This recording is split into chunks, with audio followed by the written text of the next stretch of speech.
Nityandam, all the Paramashiva settle down. It is time for us to begin. Please settle down on your yoga mats. Sit in a restful space. Nityandam Kailasa, Malaysia.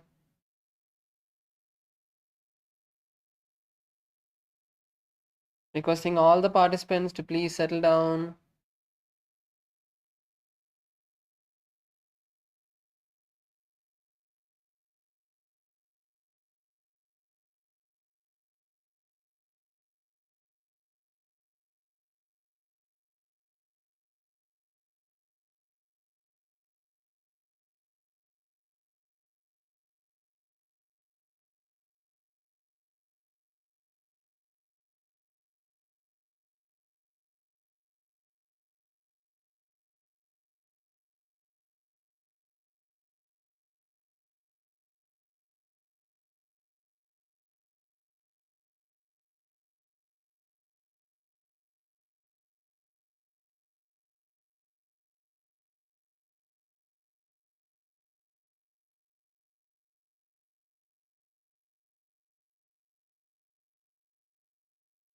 Nityandam, please, Kailasa, Malaysia. It's time for us to begin.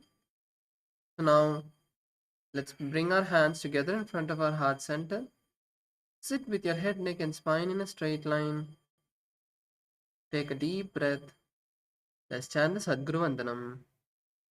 Nityanandam Paramasukadam Kevalam Jnanamurtim Dvandvatitam Gagana Sadrisham Tattvamasyaadilaksham Ekam Nityam Vimalamachalam Sarvadi Sakshibhutam Bhavatitam Trigunarahitam Sadgurum Tam Namami. Next, we'll be chanting the Shiva Moola mantra Om Ham Haum Shivaya Namaha 11 times.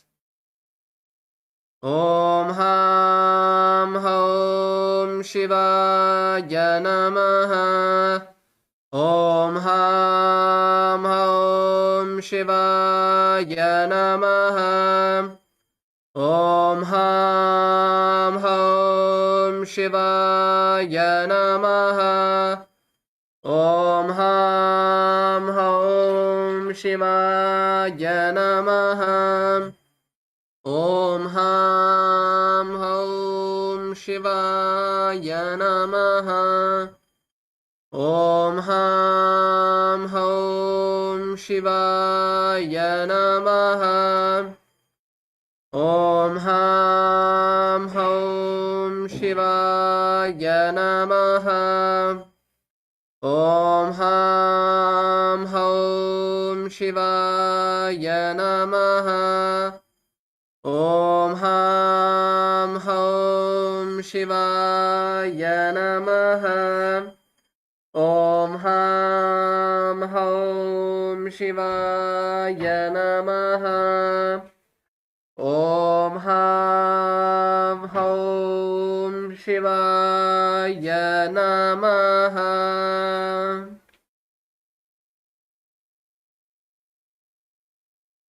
You can all now open your eyes and bring your Panchapatram Nudharni next to you.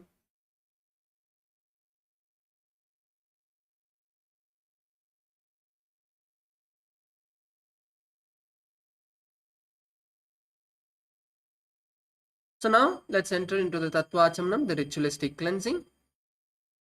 Please bring your hand into the Gokarna Mudra, bending the right index finger to the center of the palm, and pour an udharni of water into your palm and drink it at the end of the following mantra. Om Atmadattvam Shodayami Swada. Please drink the water and pour another udharni of water in your hands. Om Vidyatattvam Shodayami Swada. Please drink the water. And now pour another udharni of water into your hands. Om Shivadattvam Shodayami Swada. Now please drink the water and wash your right hand with a udharni of water. Now bring your right hand thumb, base of the thumb, and wipe your upper and lower lip along with the following mantra. Om Ham Hridayaya Namaha. Please wash your hand. Next, with the index, middle and ring finger, touch above the upper lip and below the lower lip. Wash your hand once again with an uddhani of water. Now with the index finger and thumb, touch the right nostril, the left nostril, and with the ring finger and thumb, touch the right eye, the left eye, the right ear, the left ear. Once again, wash your hands with the uddhani of water. Next, with the little finger and thumb, touch the navel, the right chest, and the left chest, and with all the fingertips, touch above the head, the right shoulder, the left shoulder, and the heart center. Wash your hand with an uddhani of water.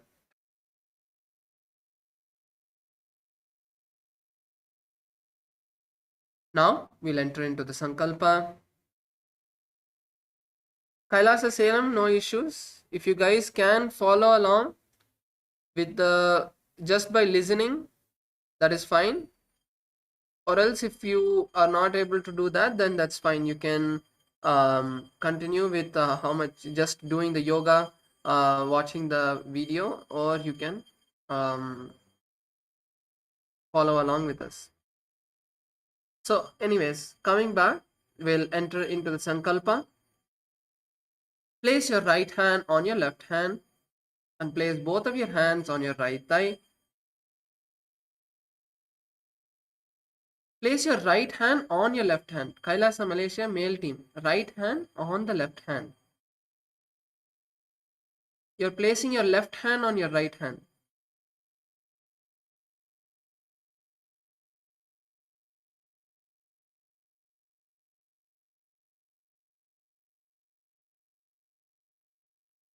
Now close your eyes and take a moment to visualize what you want to manifest today.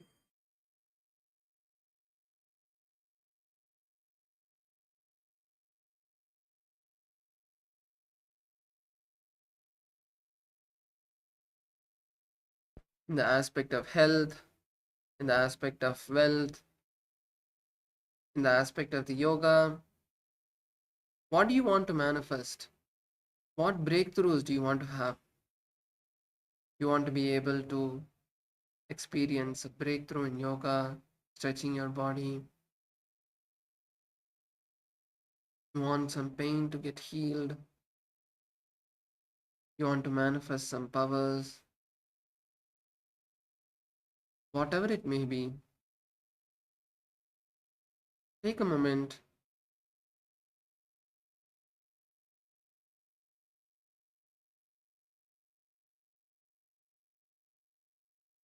Visualize that and visualize it happening.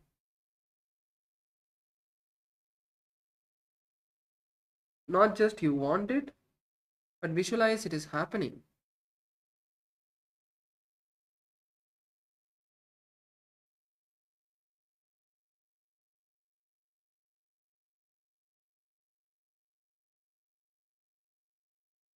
Now, from this powerful space, let us enter into the sankalpa and set this declaration to the cosmos.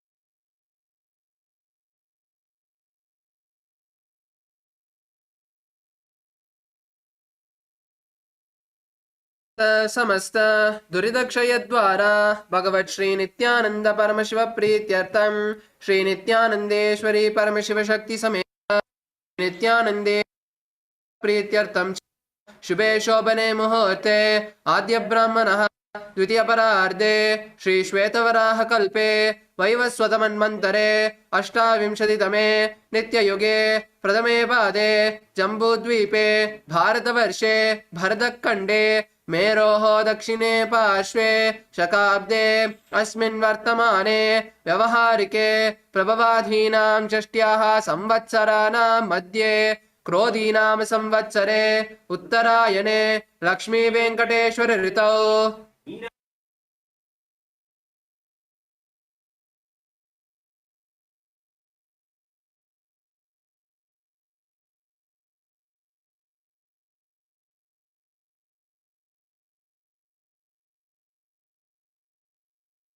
सोन्नतद्वादशान्त Shyamala पीठारूढ Shri Meenakshi सुंदरेश्वरा भिन्न स्वरूप परशिवपुत्र कुमार गुरुमन्यतुल्यावतार श्री पार्वती स्तन्यपान लब्ध दिव्य ज्ञान विश्रुत सकल निगमागम सारभूत द्राविड वेद प्रवक्तृ श्रीमद परमशिव करुणा समिति गद मुक्तामय चतुर श्रेयान गीयमान छत्र चामर श्री सिंहकाहलादि समस्त विरडावल्यलंकृत ज्ञान विज्ञान चक्रवर्ती सर्वजन संग सद्यो निर्वाण दीक्षा व्याप वर्ग वर्ष विश्रान जीमूत परमत कलवकेसरी शैव सिद्धांत स्थापनाचार्य श्री राजाधिराज पाण्य महाराज गुरु शपन शाख्यादि महांधकार निवारण ज्ञान भानु वीक्षणा नरहारद्वदोच्छेदन पूर्वक श्रीमद वृषभध्वज स्थापक शैव समय कर्तृ सर्वज्ञ पीठारूढ़ श्री जगद्गुरु श्री ज्ञान संबंध देशिक स्वामी भागीश सुंदर माणिक्यवाचक स्वामिनाम अवतारभूत श्री ज्ञान संबंध स्वामी पुनरुद्धृत श्यामला पीठ सर्वज्ञ पीठ तृणवत्युत्तर द्विशततम गुरु महासन्निधान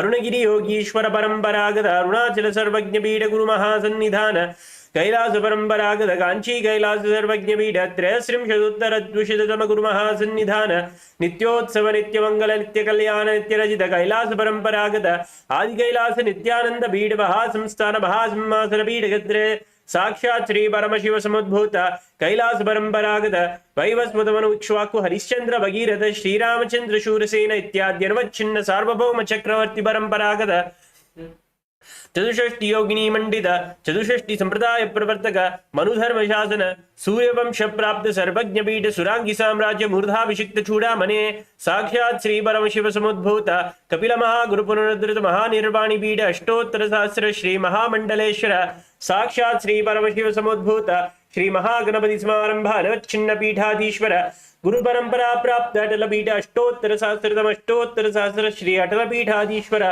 धर्म मुक्ति स्वर्गपुर स्वर्ण पीठ त्रयोविंश गुरु महासन्निधान कैलास परंपरागत आदिपीठ सर्वज्ञ पीठ जगद्गुरु श्री कैलास गुरुद्धारक श्री कैलास परमाचार्य श्रीमद परमहंस परिव्राजकाचार्य वर्य सच्चिदानंद प्रणव स्वरूप श्रोत्रिय ब्रह्मनिष्ठ श्रीमद जगद्गुरु श्रील श्री भगवत श्री नित्यानंद परमशिव श्री ज्ञान संबंध देशिक परमाचार्य स्वामिनां प्रीत्यर्थम तेषां पादारविन्दयो भक्ति सिद्ध्यर्थम गुरुकृपाकटाक्ष सिद्ध्यर्थम क्षेमस्थैर्य वीर्य विजय आयुरारोग्य ऐश्वर्याणाम् अभिवृद्ध्यर्थम धर्मार्थ काम मोक्ष चतुर्विध बल पुरुषार्थ सिद्ध्यर्थम समस्त दुर्दोपशान्त्यर्थम समस्त मंगलावाप्यर्थम भगवत् श्री नित्यानंद परमशिव प्रसादेन सकुटुम्बस्य ज्ञान वैराग्य जीवन मुक्ति प्राप्त्यर्थम पूर्ण आरोग्य युक्त दृढ़ योगी शरीर सिद्ध्यर्थम परमशिव शक्ति आविष्करणार्थम नित्यानंद योगाभ्यासं करिष्ये।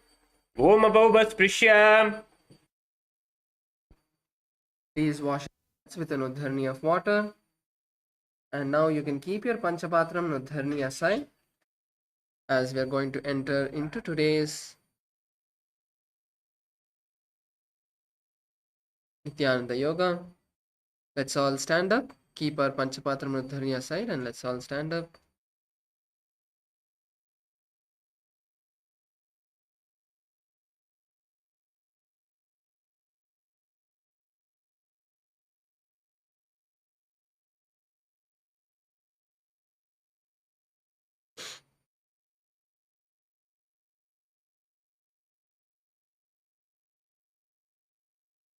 Take a moment now to visualize that you are a skeleton. Your bones are only there. There's no flesh, there's no skin. Your body is a complete skeleton now.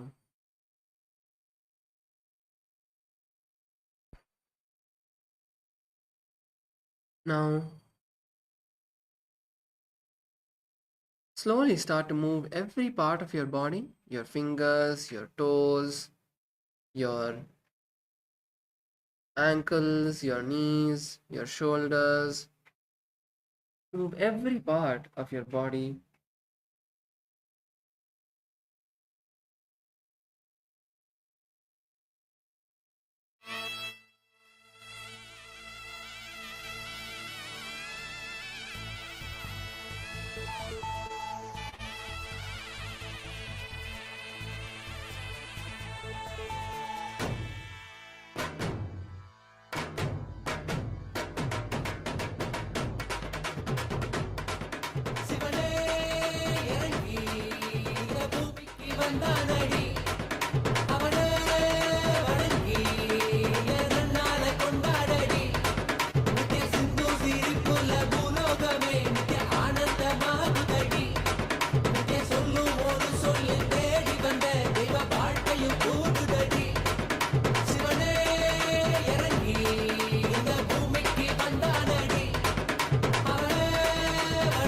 Move your body in every direction.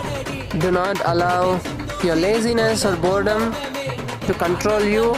Break your laziness, break your boredom, break your tiredness, and shake your body intensely in every direction.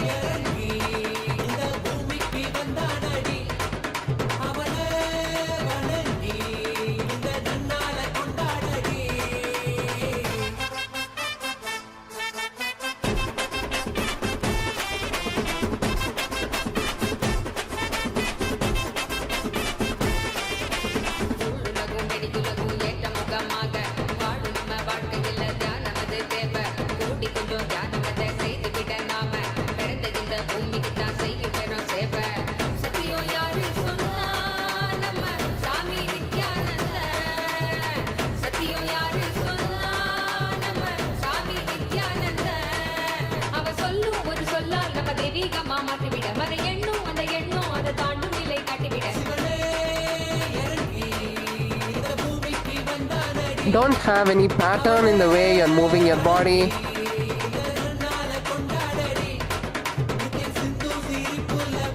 Each part of your body is independent, moving in its own direction.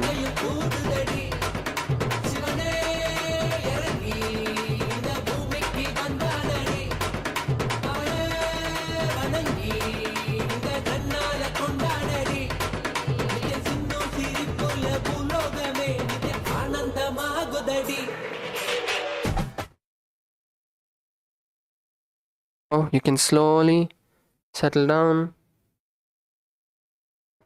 Slowly come to a standstill. And now allow yourself to catch your breath. Inhale and exhale.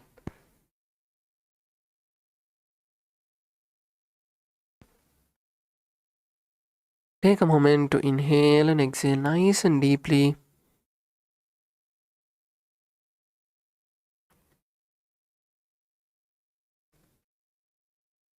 Inhale, completely filling your lungs. And exhale, completely emptying them.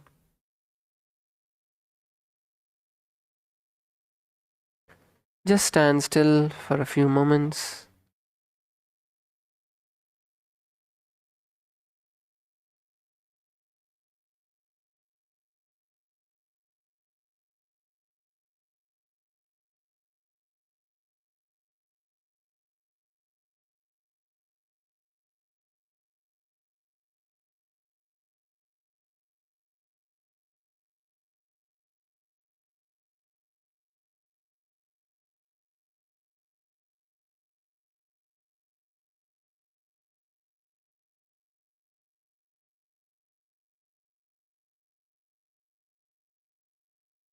Feel your heart slowly settling down.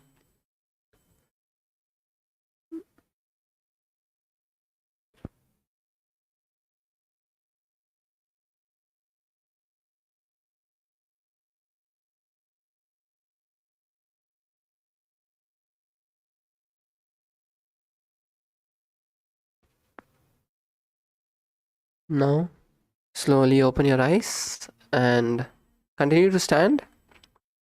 And I'll continue to stand as we are going to enter into the next asana for today. So today the first asana that we are going to be doing is Viparitaasana. So Viparitaasana is very similar to the asana that we performed yesterday. So now you can all bring your hands to the ground,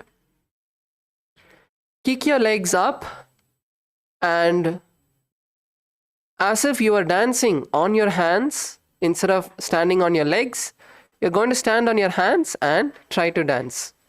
So this is Viparitaasana. Let's all try the asana. Just bring your hands to the ground. Kick your legs as high as you can. Stay there for however long you are and then come down. So, yes, good. Kailasa, Malaysia, male side, that's good, Aya. You're able to stay there for a few seconds. Careful. So keep your hands nice and firm on the ground. And now you're going to be dancing with your legs raised above you and your hands on the ground.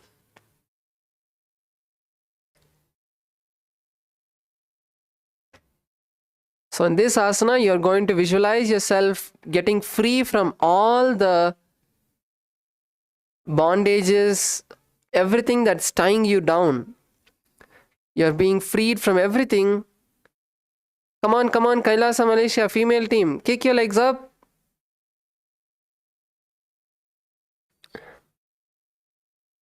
So in this asana, continue to perform the Sahaja Kumbhaka.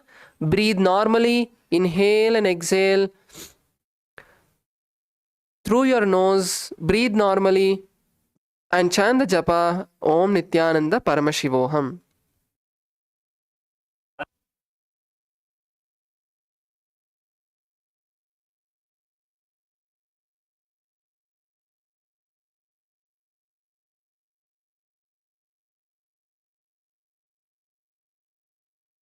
Relax, continue to stand.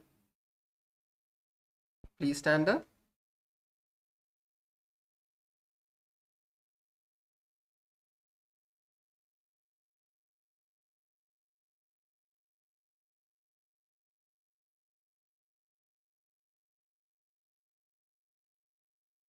So now we're going to move into the next asana, which is Kungjarasana.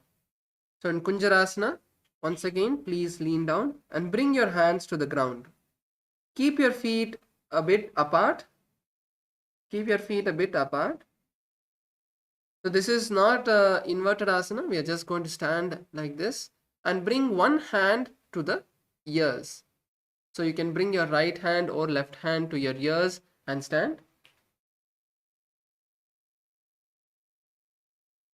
Keep your legs a bit apart and bring one hand to your ears.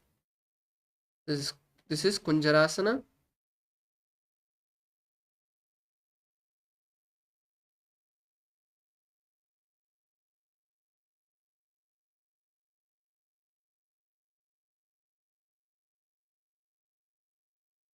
Visualize Swamiji in your inner space. Don't bend your knees. If you want to open your legs a bit more wide. Harshaya, open your legs more wide so you don't need to bend your knees. Yes. You can stand as wide as you need without bending your knees. Kailasa Malaysia, yeah, on the dark pink mat, you have to keep your legs wide apart, not close together.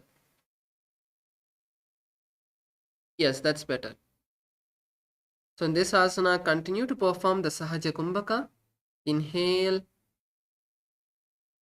through the nostrils and exhale through the nostrils comfortably. Perform the Mula Bandha, tightening the perineum. Tighten the perineal muscles. And chant the japa Om Nityananda Paramashivoham.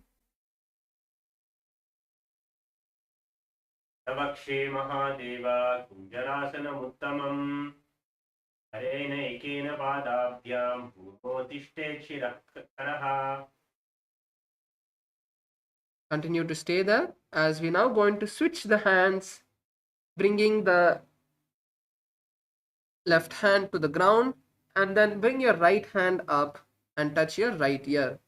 So just the same asana using the opposite hand. Kungjarasana on the opposite side.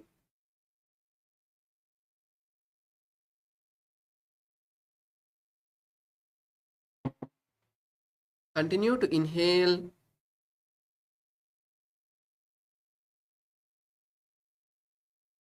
through the nostrils and exhale through the nostrils in the Sahaja Kumbhaka. Perform the Mula Bandha Om and chant the japa Om Nityananda Paramashivoham. Navakshe Mahadeva Kungjarasana Karena Ikena Padabhyam Bodhishte Chiraktaraha. Yes, now you can all bend your knees and come to a squatting position. Bring your feet together. And now you're going to hold on to your ankles as we enter into Kadamasana. Hold on to your ankles.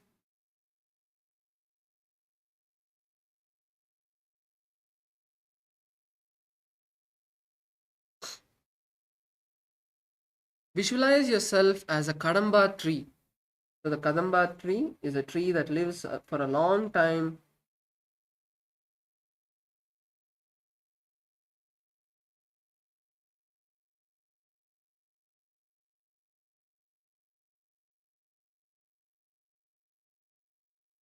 So now try to lift your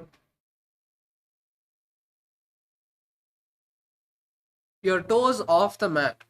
So lean back a bit without sitting down. You want to try to lift your toes off the mat. So try to lift your toes off the mat.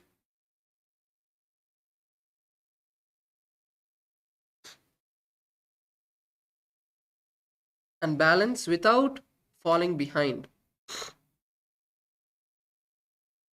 Continue to perform the Sahaja Kumbhaka.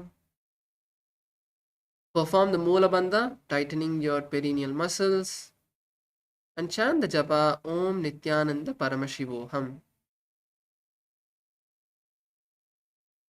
Pashnibhyam Bhumivastabhya Astadvayena Dhulpo Dhutva Chishtet Kadam Bhavati. Now you can sit down. Continue to keep your legs by your chest and sit down as we move into Pavanamtasana. Yes. Please sit down. Keep your knees by your chest. Wrap your legs nice and tight, squeezing your body. Bring your legs as close to you as possible. Bring your knees as close to you as possible. Hug your legs. Try to hold on to the opposite knees and squeeze yourself as much as you can. Visualize yourself being detoxed. 3 aspects of the body as per the Ayurveda, the Vata, Pitta and Kapha, all balancing.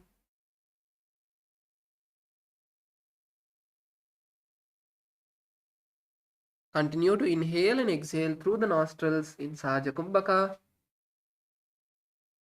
and chant the japa Om Nityananda Paramashivoham.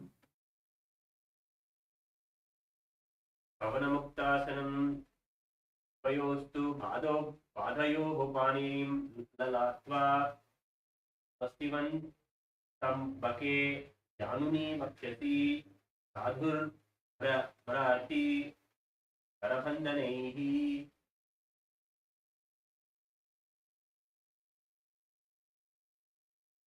Now we move into the next asana, which is Chakurasana. Before we move into Chakurasana, let's just stretch our legs. So now, first let's all lean forward and down, try to touch our forehead to our knees in pashimatanasana. Raise your hands nice and high. Take a deep breath, and as you exhale, lower yourself down. This is not Chakurasana, we're just preparing our body for performing Chakurasana. As Chakurasana will need us to stretch our legs a bit. Lean nice and forward and down. Try to bring your forehead to your knees. Keep staying there. Push yourself forward. Good. Kailasa Malaysia, yeah, that's good. You're able to touch your knees to the mat.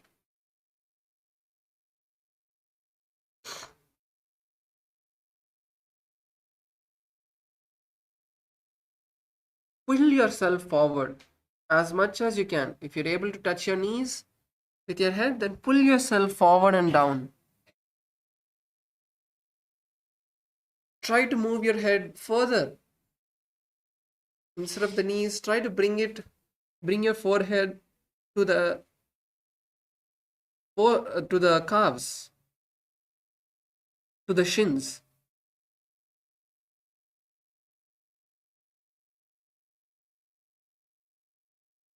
Yes, good. Kailasa Malaysia female team, that's good.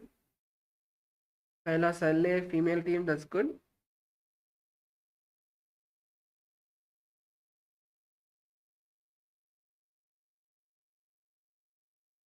Kailasa LA males have not joined.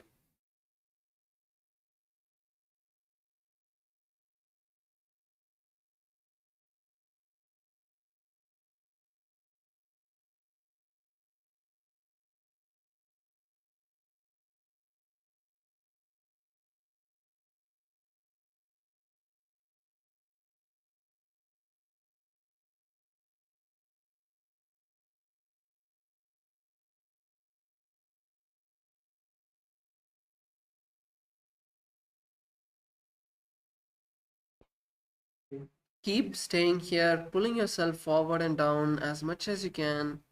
Breathe nicely. That is the main part. Inhale and exhale as much as you can. Focus on the breath.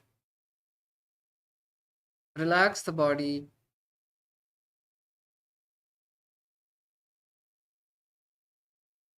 Good. Now, slowly raise up. And now we are going to be moving into the next stretch, which is the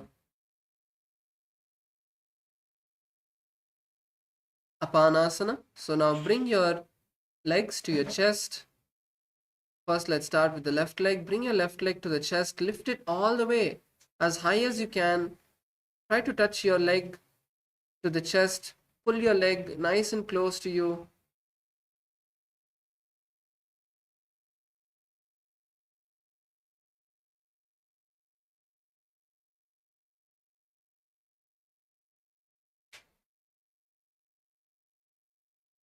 And now try to raise your leg up. Try to raise your leg up and bring your leg behind your head.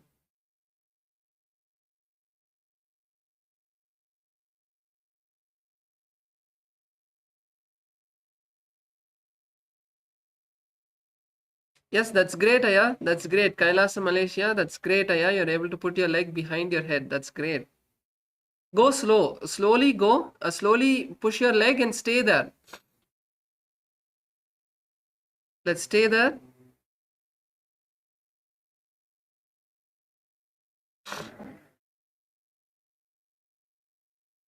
Yes, Harshaya, that's good. Stay there.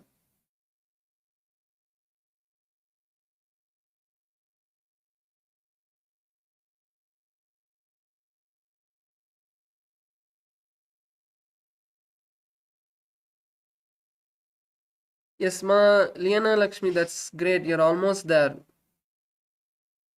Keep pushing. Don't give up. Keep going, slowly pushing your leg behind your head.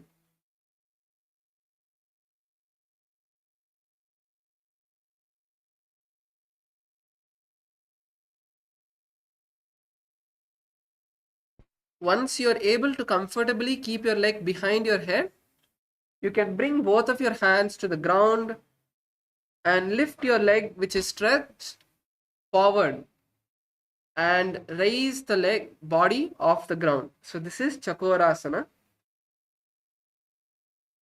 So let's aim to perform this asana, but wherever you are, whichever level you are in, whether you're trying to first put your leg behind the neck, or you have put your leg behind and trying to get comfortable so that you're able to remove your hands, whichever level you are in, stay there. Do not give up. Even if you're not able to perform today, surely in the next few days, we'll be having many asanas like this. And at that time, you'll be able to experience that comfortability where you'll be able to do the asana.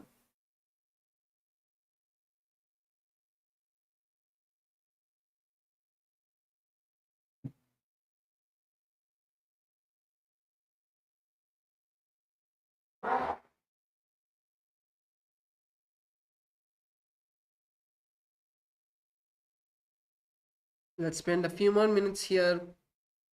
Come on, ma. Yoga Priya Rupini. Come on, come on. Don't give up. Pull your legs and stay there as much as you can. Lift it as high as you can. It may be a bit uncomfortable. Don't make your leg pain, but it will be uncomfortable because your legs are stretching into these positions which it has never been comfortable with. It's not used to these positions. So allow your legs, allow your body to become comfortable.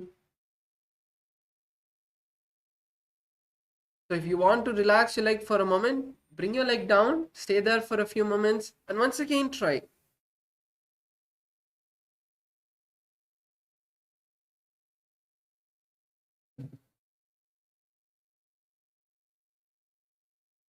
Or if you want to switch your legs, try with the other leg, then that is fine as well.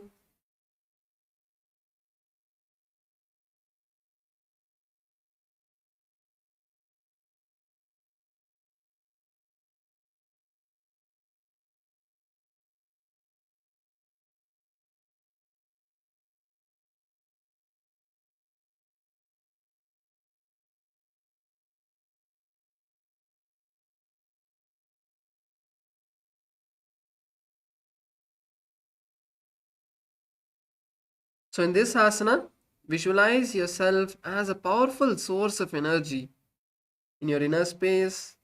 Continue to perform the Sahaja Kumbhaka, inhaling and exhaling nice and comfortably, and chant the japa Om Nityananda Paramashivoham. Urvata.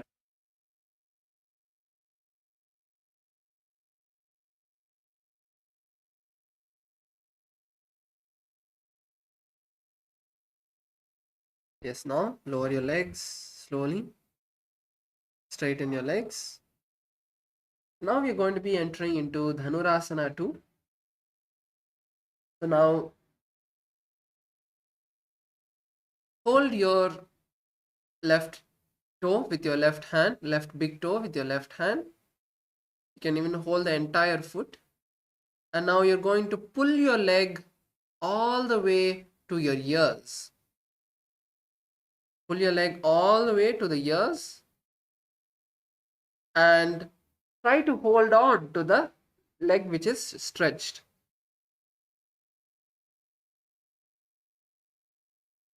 So even if you're not able to hold on your toe, that is fine. Focus on pulling the leg to the ear.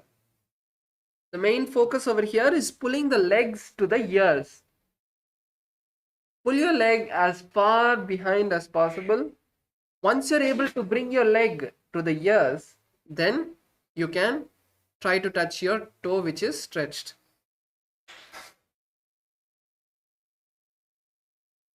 Come on, pull your legs nicely. If holding your toe is difficult, you can hold the entire foot from the outside.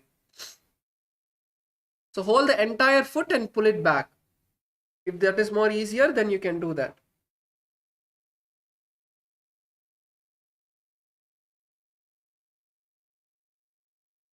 Let's stay here. Come on, let's stay here. Yes, Kailas, LA, Aliana, that's good.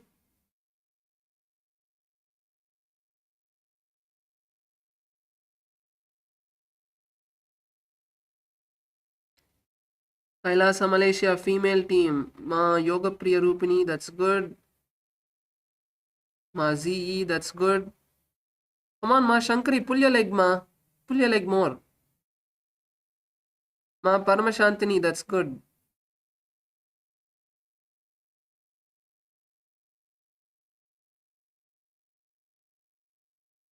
Harshaya, that's good. So in this asana, visualize yourself as a bow of Paramashiva. Visualize yourself as the bow of Paramashiva and inhale and exhale through the nostrils in Sahaja Kumbhaka and chant the japa Om Nityananda Paramashivoham. पादागुष्टौ तु पाणिभ्यां गृहीत्वा श्रवणवधि धनुराकाशकाकृष्टं धनुरासनसंयुतम्. Yes, relax.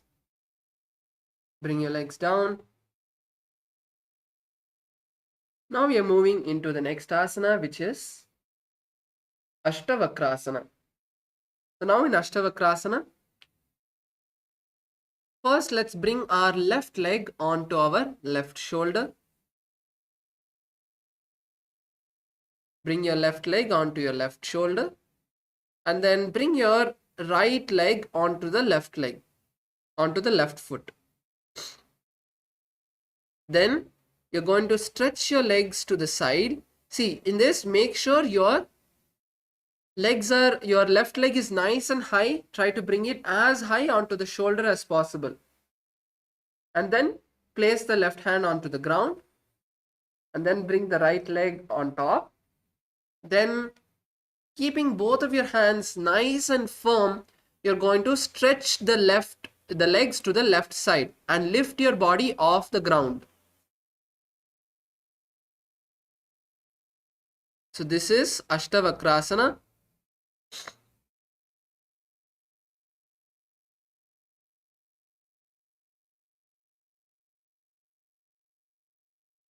Let's all now try to perform Ashtavakrasana. Come on, Harshaya. Should be easy for you. See, what also you can do is you can stretch your legs to the side.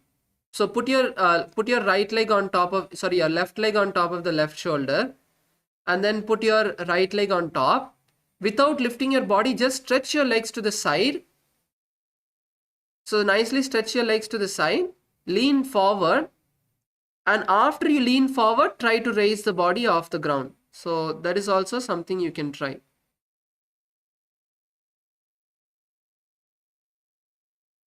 Yes, Maliana, that's good. That's good. Mazii, that's good.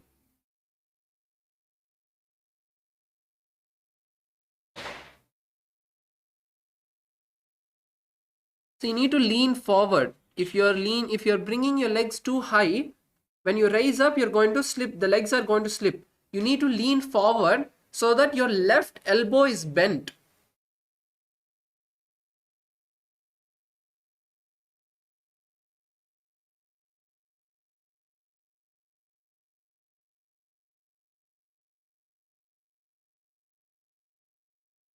Left elbow has to be bent.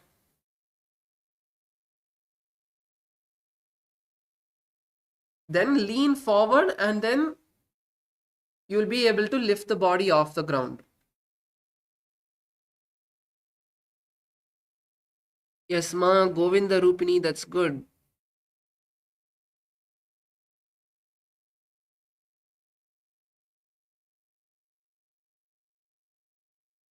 Kailasa, Malaysia, male said, yeah, lean forward. You need to bend your elbows and lean forward.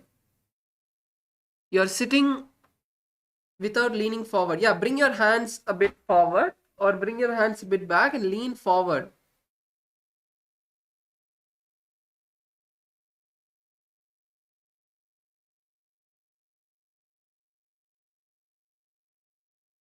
Bend your elbows.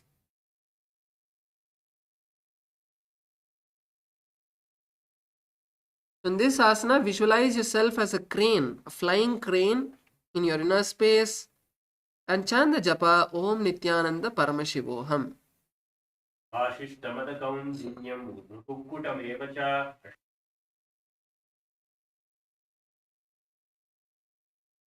Yes, relax. Now we move into the next asana, which is Pranasana.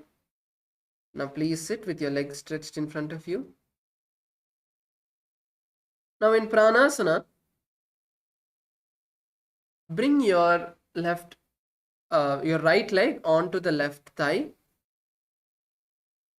Bend your left knee and insert your left hand inside under the left leg and bring the hand to the side of the foot.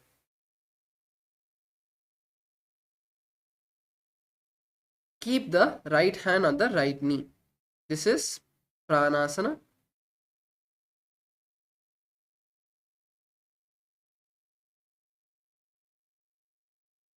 Visualize that you're able to pull energy just by breathing alone. From the breath, you're able to inhale and exhale and receive the energy.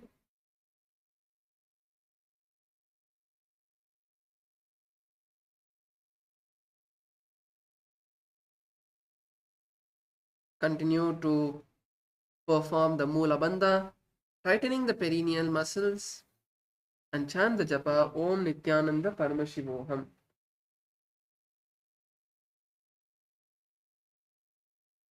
एतत् प्रभेदं वक्ष्यामि करोति यः स चामरः एकपादमुरो भत्वा स्कन्देऽन्यत्पादरक्षकम्. Now we move into Parshvamatsendrasana. So in Parshvamatsendrasana, bring your right leg to the base of the left leg and bring your left leg outside of the right knee.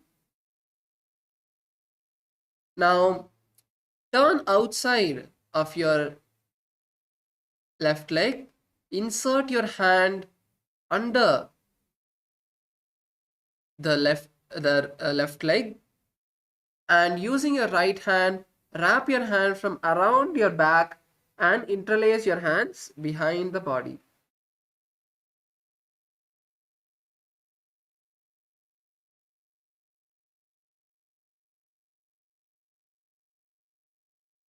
Mazi, you need to bring your hand from outside of the left leg. You're bringing your hand from inside. Same way, Ma Yoga Priya Rupini, bring your right hand outside of the left leg. Your right hand outside, yes. Now bend your legs, bend your hand under your leg.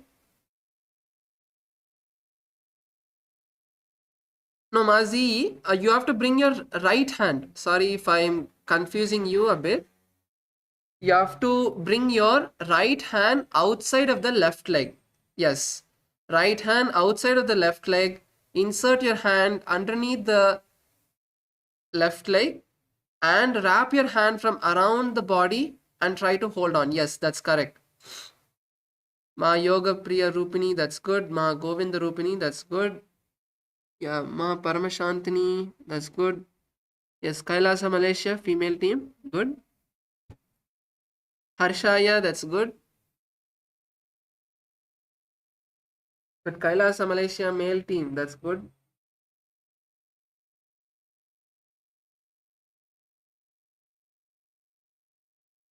Yes, Maliana, that is good.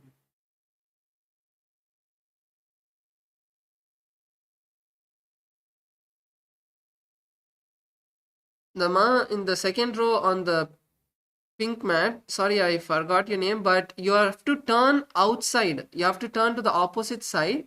Yes, opposite side. Bring your left leg on the outside of the right leg. So, Ma Liana, if you could go and show her how to do it, that would be nice. So, yes, bring your leg outside. Bring your leg outside of the knee and twist outside of the left knee.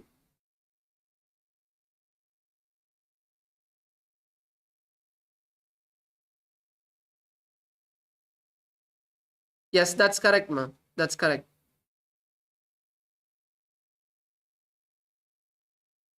Now bring that hand behind your back. Bring the left hand behind the back and the right hand also behind. Yes, that's correct.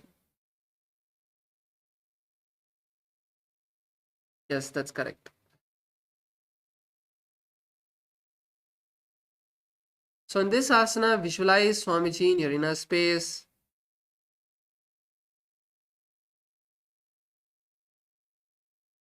Visualize Swamiji in your inner space and chant the japa Om Nityananda Paramashivoham. अश्वाभ्यां धीर्यते यास्तु पादमस्तेन्द्रमुत्तमम्. Yes, relax. Relax your hands, relax your legs, stretch your legs forward.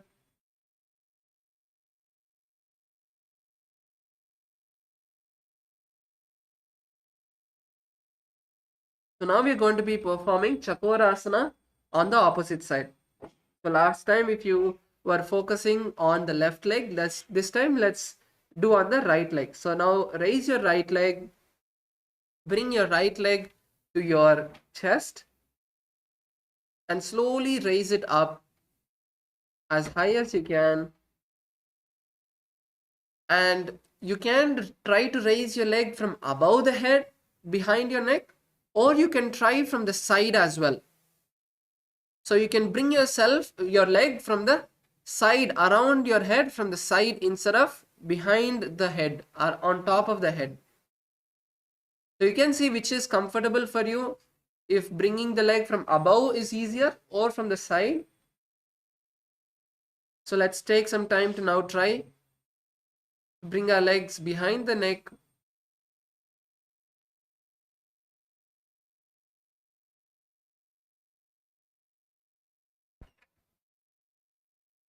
Bring your leg as high as you can. Stay there. Allow your legs to relax.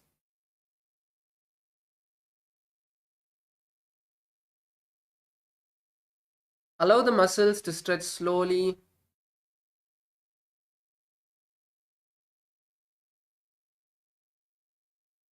Yes, good. Many of us are almost there. Let's take some time to slowly push the legs up.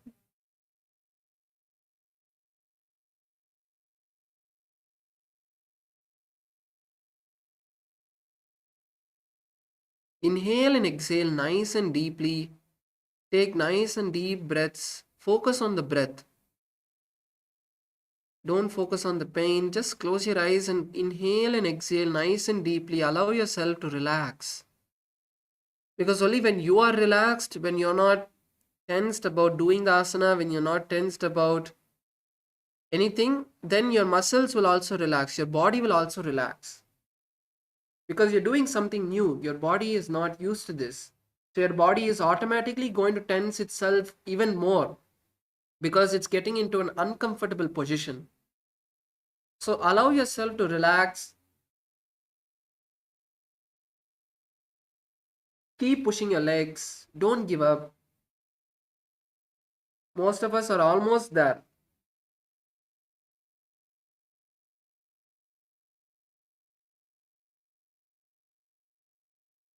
In your brain, you know it's possible because you're seeing in front of you the Acharya performing it.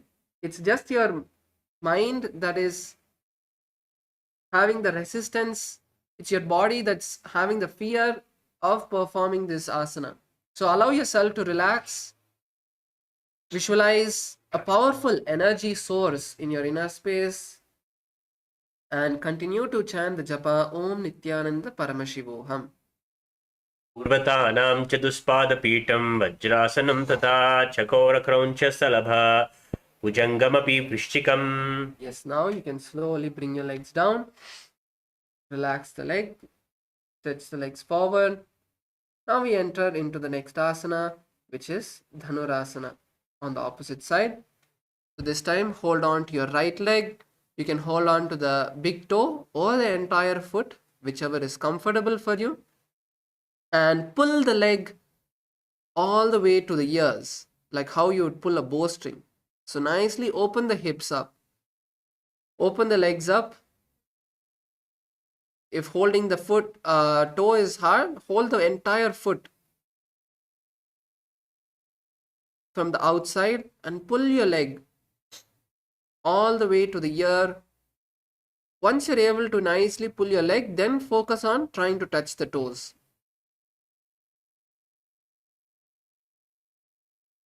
Yes, good. Kailasa, Malaysia, that's good, Aya. You're able to perform. Harsha, Aya, that's good. Good. Kailasa, Malaysia, female team.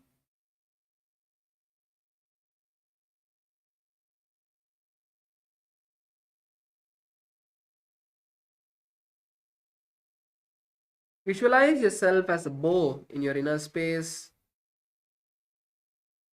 A bow that's being nice and pulled nicely.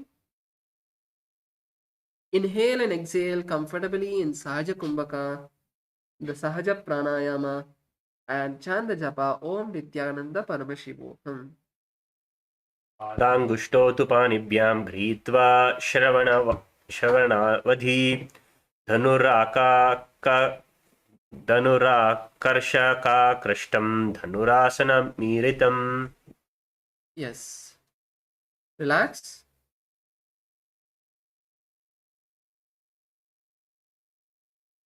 Now let's move into the next asana, which is Ashtavakrasana.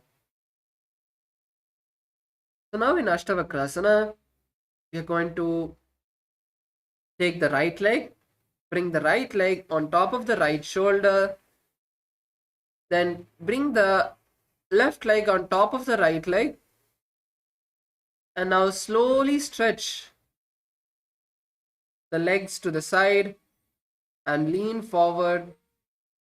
Balance on your hands. This is Ashtavakrasana.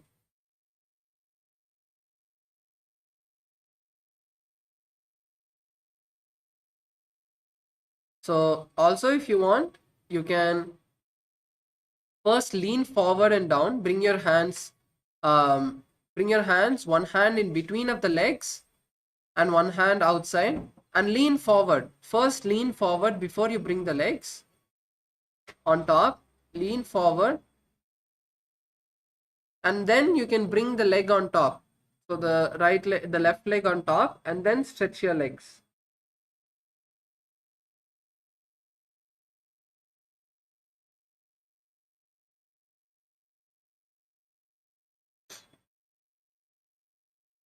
Kailasa Malaysia, what you can do is,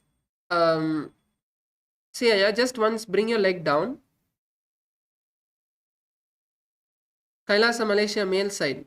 You can first what you do, bring one hand in between of your legs.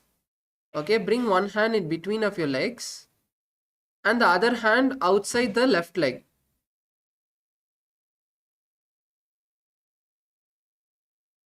Yes, don't put your leg on top. Don't put your leg on top. Just lean forward. Just lean down. Bend your back down.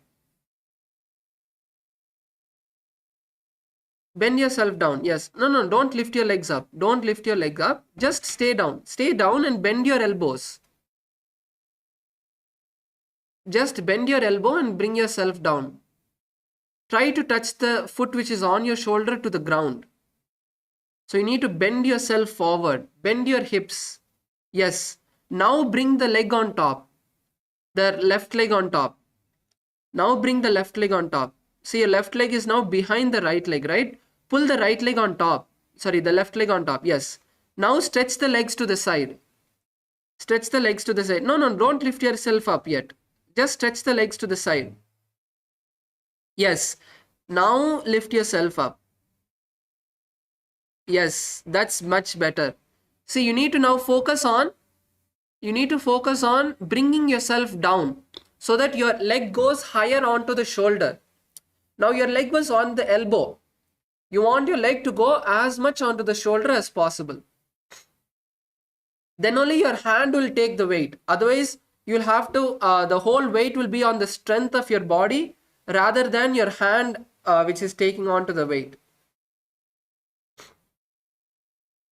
So in this asana, visualize you're a crane. You're a flying crane in your inner space and chant the japa Om Nityananda Paramashivoham.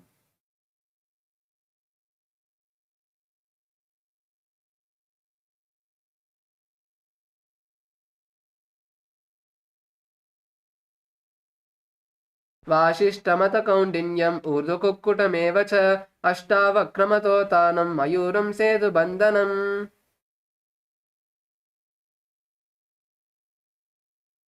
Relax. Now once again sit with your legs stretched as we now move into Pranasana. So now in Pranasana, bring your left leg onto the right thigh. Bend your right leg.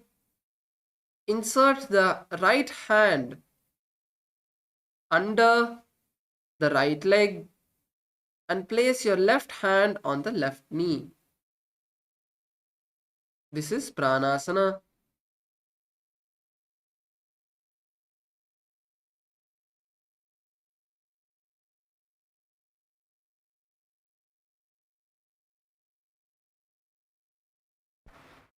So in this asana, visualize that you're able to just breathe and receive the energy just by breathing alone. You're able to energize your body just by breathing alone.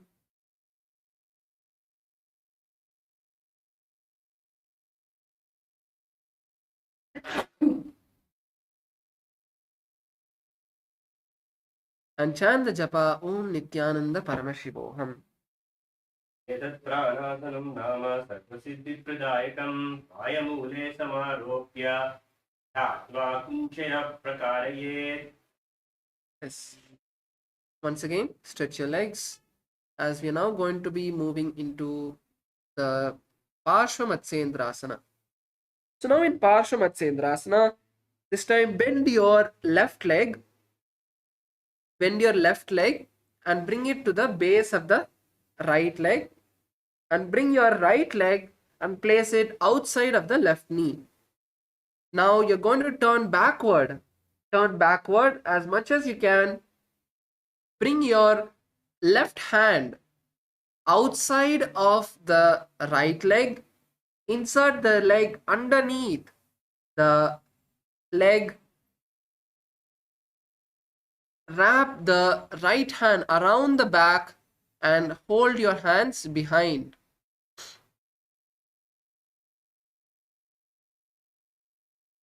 Yes, that's good.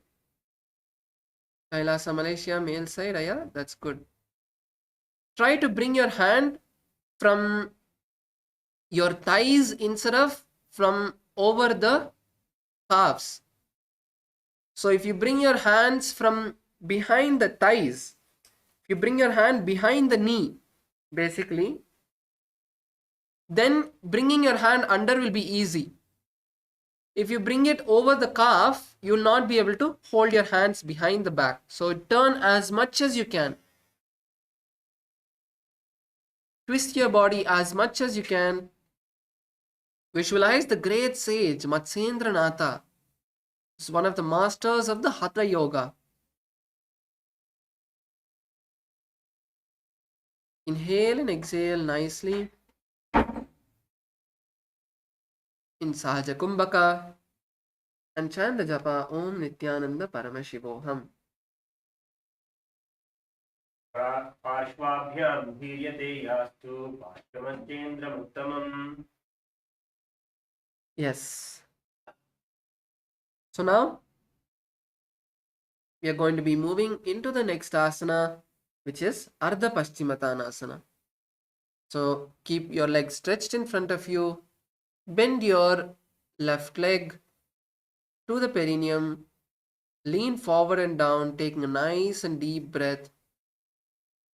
Raise your hands above the head and lower your body down. Try to bring your forehead to the knees.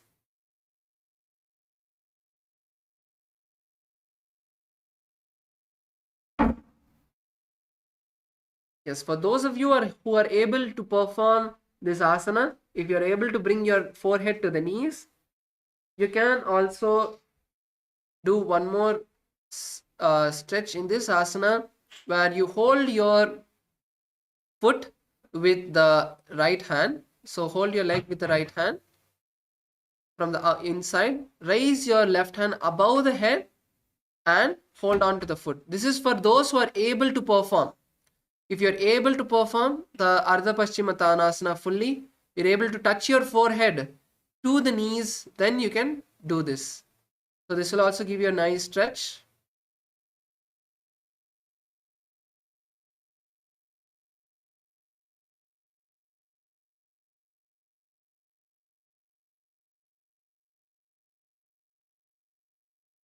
Now once you stretch yourself like that, once again come back to turn your body, and now if you're able to do, try to bring your forehead to the ground. So just stretch your hands in front of you and try to bring your forehead to the ground instead of just the knee. Let's take some time to stretch our legs.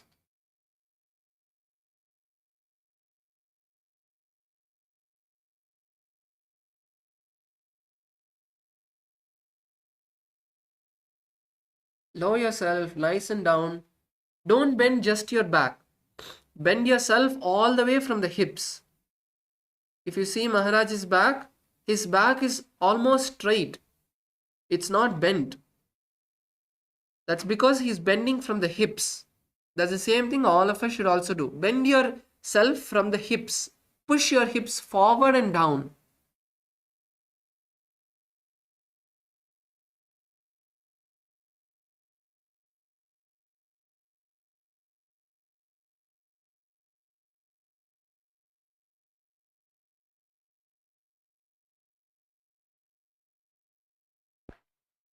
Yes, Nityanam Kailasam, LA male side, I am able to see only Punidanaya's hand. I think that's Punidanaya. Could you turn the camera more towards the participants? I'm able to see only the door.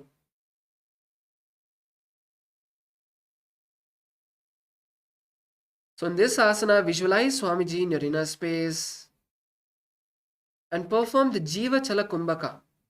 The Jiva Chala Kumbhaka is where you inhale, visualize the air that you're inhaling, the prana that you're inhaling is going all over your body, all the way to the feet.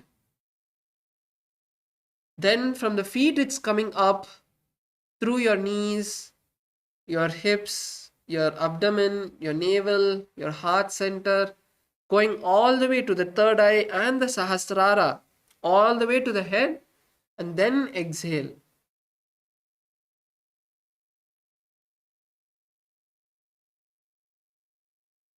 And chant the japa Om Nityananda Paramashivoham.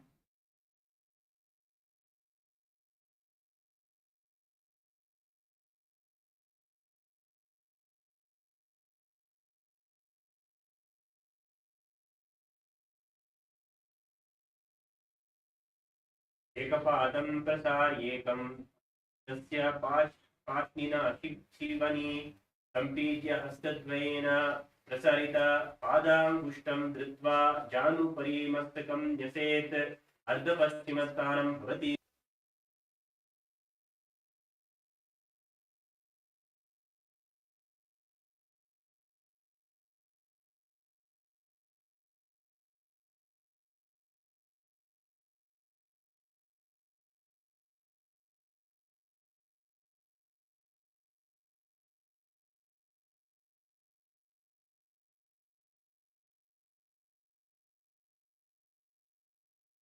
Yes, now let's move into the next asana, which is Crown Chasana. So in Crown Chasana, bring your left leg outside of the hip. So just turn your leg outside of the hip.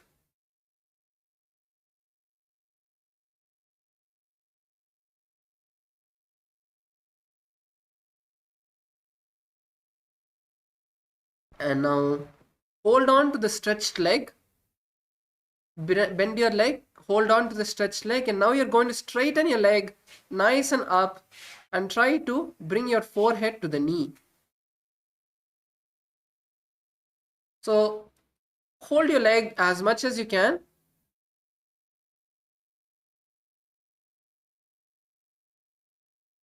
Straighten your leg as much as you can. If you're able to hold only your calf, if you're able to hold only your knee, that's fine. Keep your leg straight. Harshaya, keep your legs straight. If you're able to hold only your legs, your knees, that's fine. You can hold even further down, but keep your legs straight. And slowly pull the leg towards you.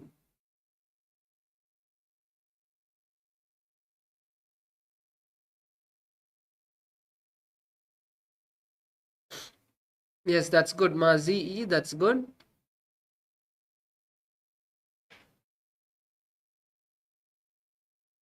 Lift your leg slowly, as close to you as possible. Yes, Maliana, that's good.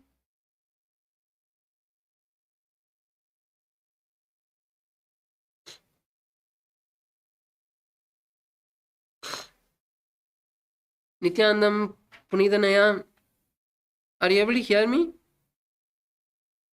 If you can hear me, please wave your right hand.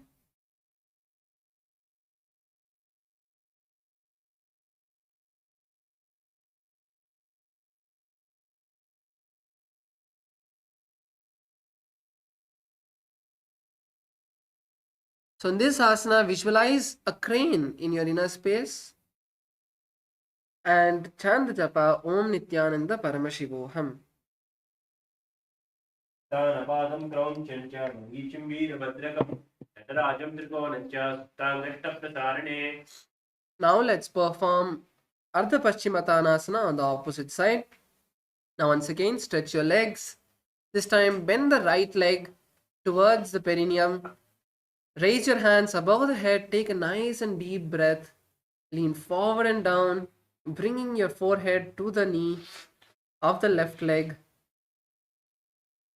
Harshaya, keep your legs straight. Don't bend your knees. Yes, that's good. Lower yourself as down as possible.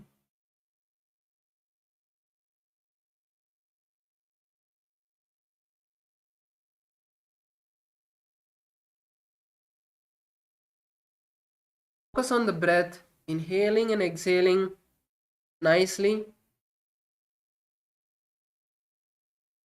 and deeply.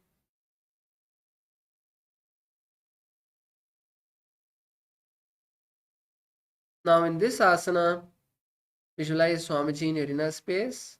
Once again, you can perform the other stretch that we did. Turn to one side, so you can turn inward. Bring your chest inward. Hold your leg from the inside. Raise your hand above the head and try to hold on to the foot. Open your back nicely. Twist your back outward.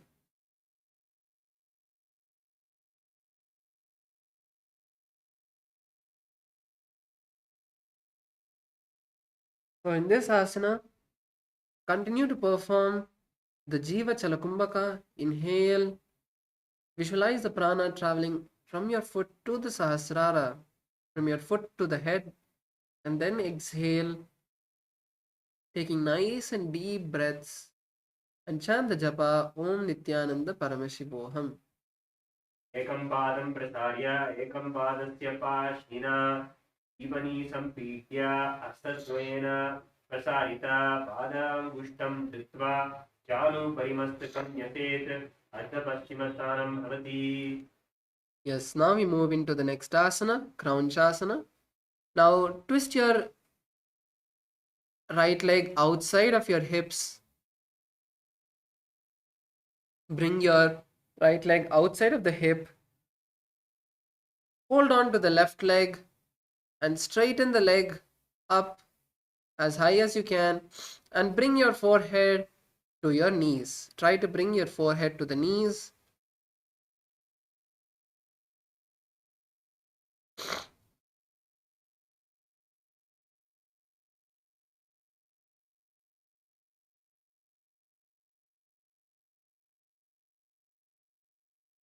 Visualize a bird, a crane bird in your inner space. And chant the japa Om Nityananda Paramashivoham. Dhanapādam kraunchyancha marīchim vīrabhadrakam natarājam trikonancha suttangashtaprasārane. Yes. Relax. Come to a comfortable seated position. Bringing your feet into the gaps of the opposite thighs and calf. So bring your left leg in between your right thigh and calf and raise your right leg and place it between your left thighs and calf. This is Swastikasana.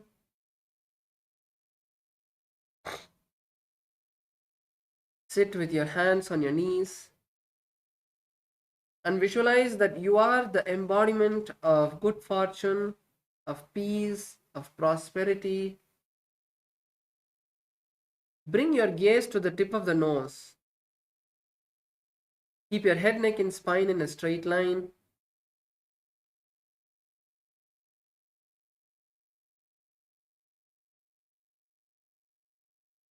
And chant the japa Om Nityananda Paramashivoham internally.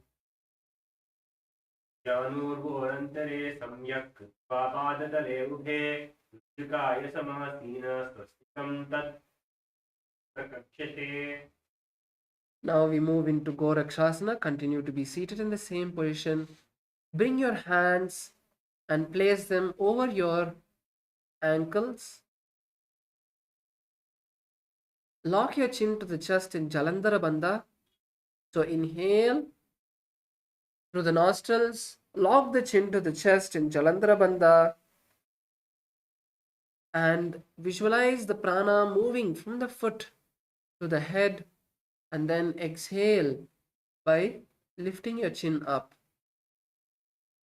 This is Jalandhara Bandha along with the Jiva Chalakumbhaka.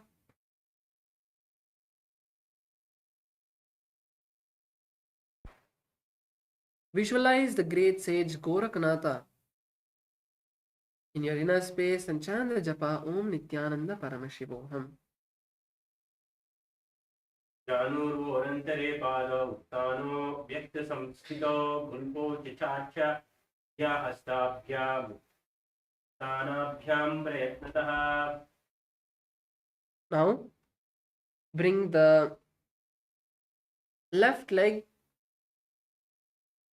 to the perineum and place your right leg on the right thigh, on the left thigh. And now we are going to perform Bhagasana II. So in Bhagasana II, after being seated in this position, we are performing the Shanmukhi Mudra. So let's perform the Shanmukhi Mudra. Lock your, so bringing your hands to your face, bring your little finger below the lower lip and the ring finger above the upper lip.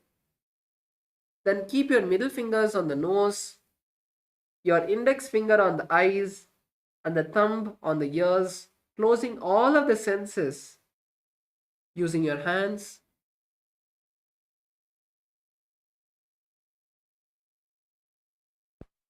Visualize Swamiji in your inner space and gaze to your third eye.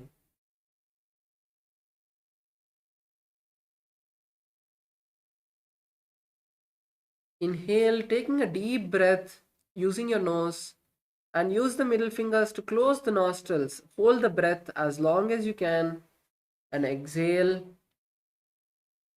using the nostrils when you can't hold on anymore. Chant the japa Om Nityananda Paramashivoham.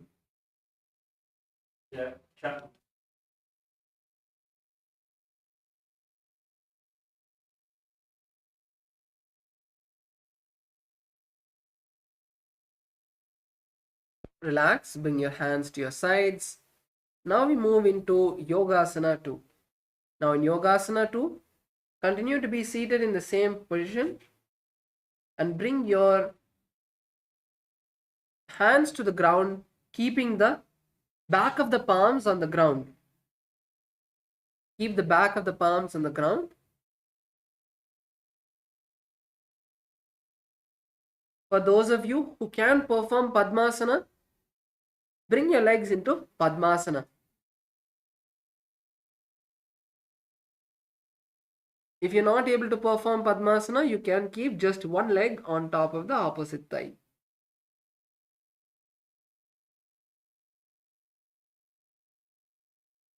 Visualize Swamiji in your inner space, and now we are going to start performing the Kaka Chanchu Kumbhaka. The Kaka Chanchu Kumbhaka is contract the lips and inhale through the mouth and exhale through the nostrils. This is the Kaka Chanchu Kumbhaka.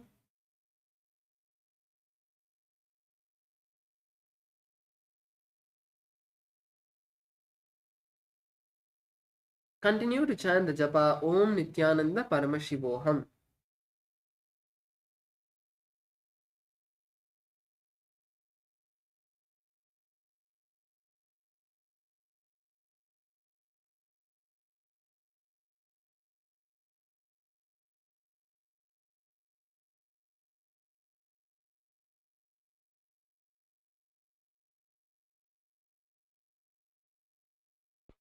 Yes, now we move into the next asana, which is Urdhva Kukkutasana.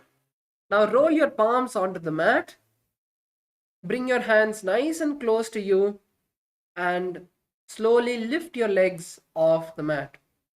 So lean backward and lift the legs off the mat. This is Urdhva Kukkutasana. So if you can perform Padmasana, lift your legs in Padmasana up. Otherwise, you can even do it with one leg on top. So just keep your legs together and lift yourself up. This is Urdhva Kukkutasana.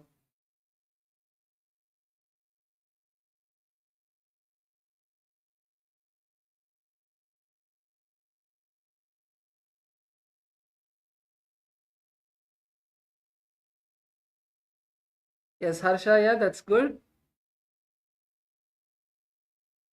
Kailasa Malaysia female team. Come on, raise up. Yes, Mazi, that's good. See, bring your hands not towards to your buttocks, but at least in between of like in front of your by your side basically.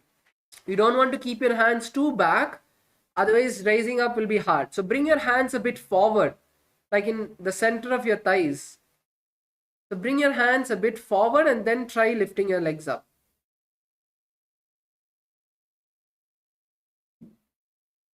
So in this asana, visualize yourself as a rooster and continue to perform the Kaka Chantra Kumbhaka along with the japa Om Nityananda Paramashivoham. आशिष्टमतदौन्तिन्यं ऋतुकुटमेव च अष्टावक्रमतोत्थानं मयूरं सेतुबन्धनम्. Yes, relax. Now we move into the next asana, which is Siddha Haratali Asana. So continue to keep your legs in Padmasana if you can. If you can, bring your legs into Padmasana and bring your hands into the gaps of the thighs and calves. Don't lift yourself up. Just bring your hands into the gaps of the thighs and calves. This is Siddha Haratali Asana. So if you want to make it a bit easier also, you can bring one leg at a time. So first place one hand between the legs, cross one leg over, then place another hand and cross the other leg over the hand. So you can perform this as well to come into Siddha Haratali Asana. So once in Siddha Haratali Asana, visualize Swamiji in your inner space and chant the japa Om Nityananda Paramashivoham. प्रथमं पद्मासनकोकरे हस्तदौ गोडासन्धि उभे हतेलि भूधरि कराके पोहचा गोडासन्धिमयि धाके.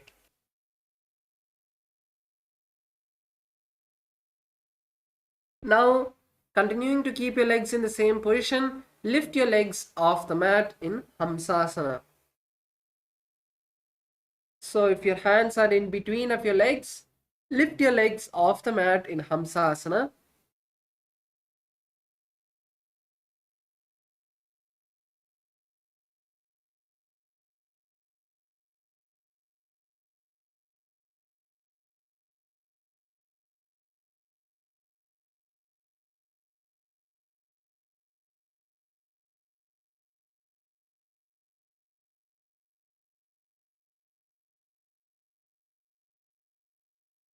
Visualize a swan in your inner space and lift your legs off the mat.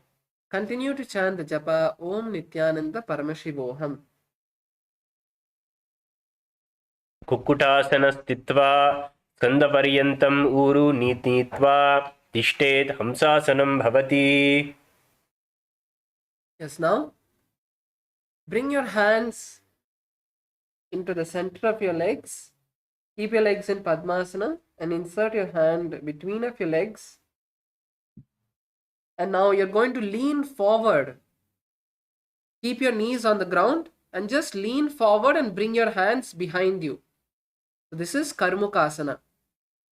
So if you can't perform Padmasana, you can do this with one leg on top as well.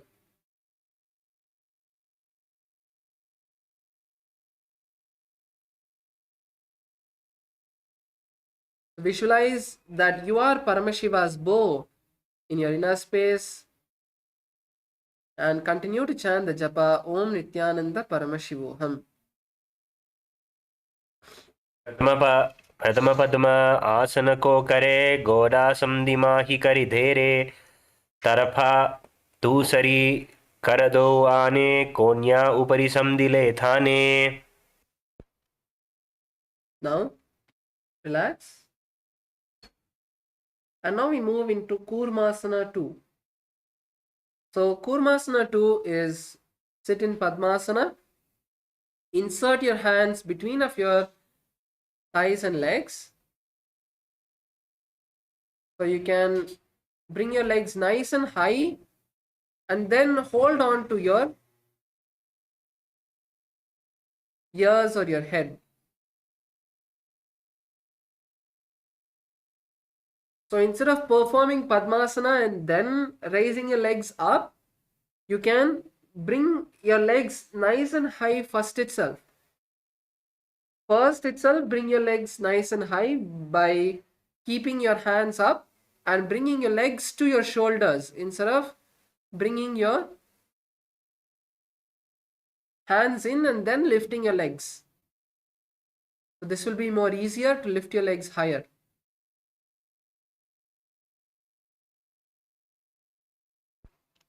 Hold your head and visualize you're a turtle, a tortoise. Yes, that's good, Ma Liana. That's good. Yes, Ma Yoga Priya Rupini. That's good. Harsha, yeah. Place one leg at a time. Bring your legs into Padmasana and then try. It will be easier. So bring the leg onto the opposite thigh. So place your hand inside. Harshaya, you can bring your hand inside. Bring your right hand first. Yeah, place your right hand on the ground and bring the right leg onto the left thigh. Yes, bring the leg onto the left thigh and bend the left leg. Bend the left leg. Bend the left leg. Only then it's going to stay. Now put your hand between of your left leg. So before you raise, put your hand between and then pull the leg up. Yes, like that. Pull the leg up and try to place it onto the opposite leg. You can lean on the wall if you want. It will become easier for balancing. So visualize a tortoise in your inner space and chant the japa Om Nityananda Paramashivoham. Bhamini janga paridakshina pavat ahini janga paribhamini lyava ahalya amsagra grahilahata. Yes, continue to stay in the asana as you lock your chin to the chest. Same asana, just lock your chin to the chest in Jalandhara Bandha. And visualize Paramashiva in your inner space. This is Granthi Vedasana. To perform the same asana, just lock your chin to the chest and chant the japa Om Nityananda Paramashivoham. वक्षे Neelkanth ग्रन्थिभेदासनं शुभं ज्ञात्वा रुद्रो भवे क्षिप्रं सूक्ष्मायुनिसेवनात्. Yes, now roll onto your back in the same asana. Roll onto your back as you're going to perform Uttana Kurmasana.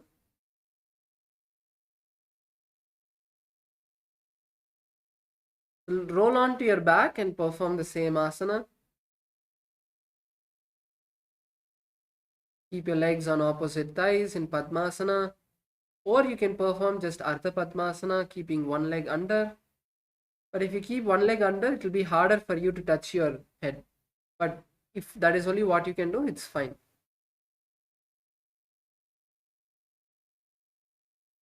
Continue to visualize a tortoise in your inner space and chant the japa Om Nityananda Paramashivoham.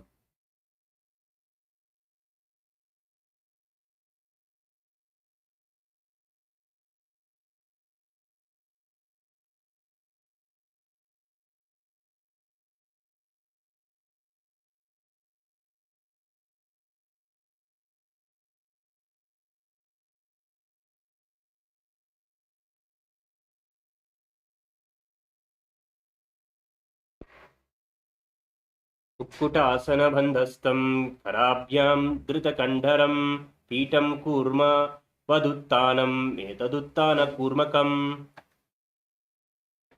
Yes, now you can uncross your feet and come to a seated position. Now we are going to perform Pangu Kukkutasana. So in Pangu Kukkutasana, basically we are going to be performing Pangu Kukkutasana, which is raising our body on one hand. So let's try as much as we can. Come on, raise up. We're almost there. Just a few more asanas. So bring your legs into Padmasana and place one hand, both your hands actually, in between of your legs. So you'll not place it in between of your thighs and calves, but behind both of your legs. So behind both of your legs, place your hands and place one hand on top of the other. And now you're going to lean forward and try to lift your body up.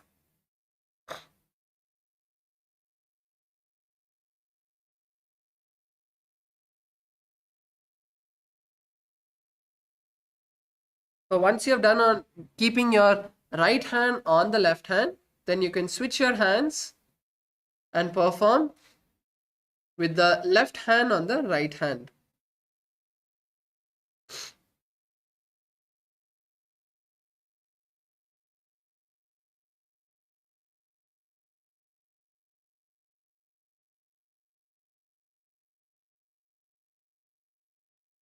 Bring your hands in between of your legs and lift your body up. Visualize a rooster in your inner space and chant the japa Om Nityananda Paramashivoham. कुक्कुटासनवच्चित्वा एकेन हस्तेन अन्यस्य मणिबन्धं धृत्वा हस्ततलेन भूमिं विष्टित्य तिष्ठेत् पङ्गुकुक्कुटं भवति. Yes, remove your hands from your legs. Place your elbows on your feet. As we now move into Granthi Bedasana, interlace your fingers. Rest your chin on your fingers.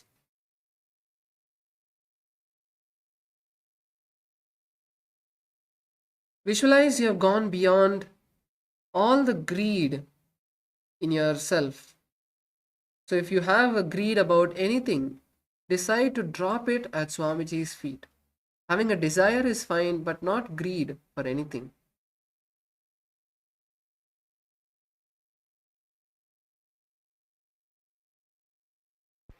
Now perform the Kaka Chanchu Kumbhaka.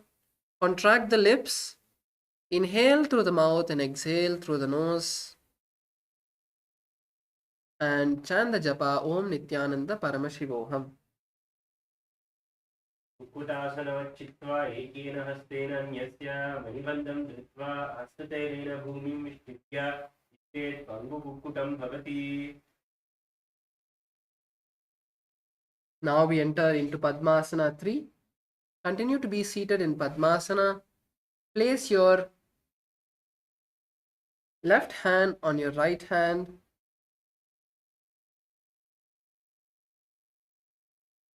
Keep the hands on your feet. Sit with your head, neck, and spine in a straight line.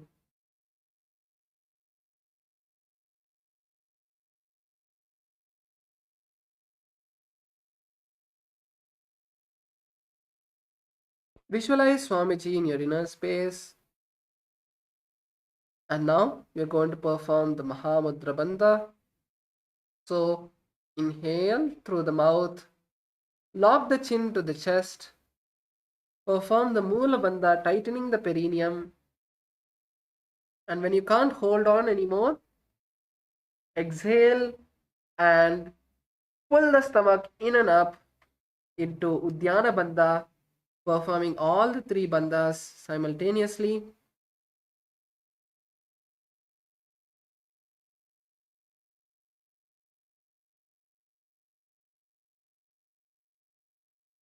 And chant the japa Om Nityananda Paramashivoham.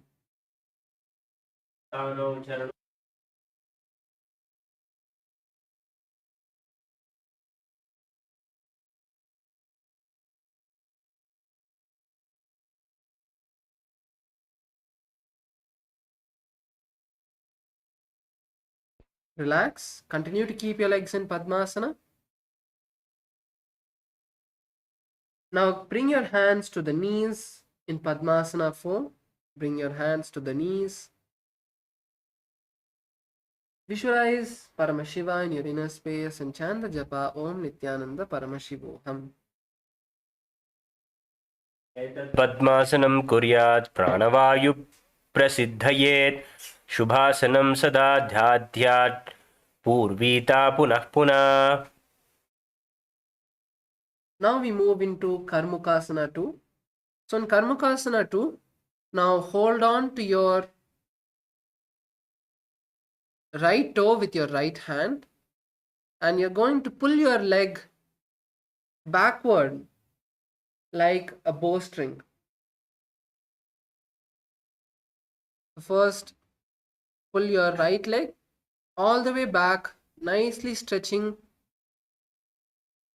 the ankles and pulling your leg as close to your hip as possible. Then you can perform on the left side. So you can switch the position of the Padmasana if you want, or you can just perform it with the leg wherever it is, in whichever position it is already. Pull the leg nice and close to the hips. Visualize yourself as a bow, that you're pulling an arrow on the bow, and chant the japa Om Nityananda Paramashivoham. अन्यथासनं वक्षे योगपूरक्षणात् कृत्वा पद्मासनं पाद अङ्गुष्ठजङ्घयोः स्थितम्. Now we move into Karmukasana 3. So for this, all of you can just stretch your legs out for a moment.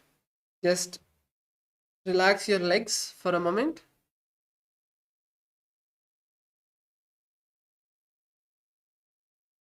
So now in Karmukasana 3, bring your legs as close to your body as possible in Padmasana. So bring your legs as deep into the thighs as possible.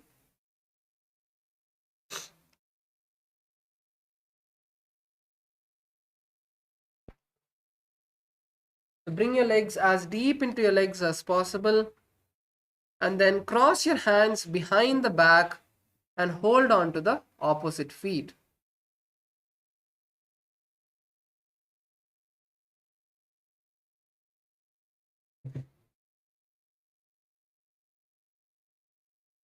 So bring your leg nice and close as much as you can. Cross your hands behind the back and hold on to the opposite feet.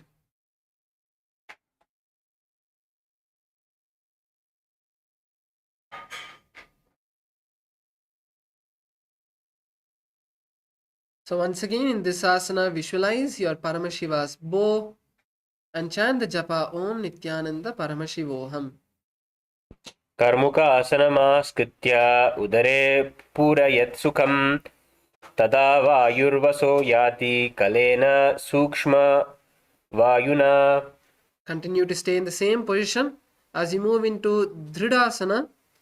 Now just change the visualization in your inner space to the third eye of Paramashiva and gaze to your third eye as well. In the same asana, just change the visualization to your third eye and gaze to your third eye as well. This is Dhanurasana. Continue to chant the japa Om Nityananda Paramashivoham.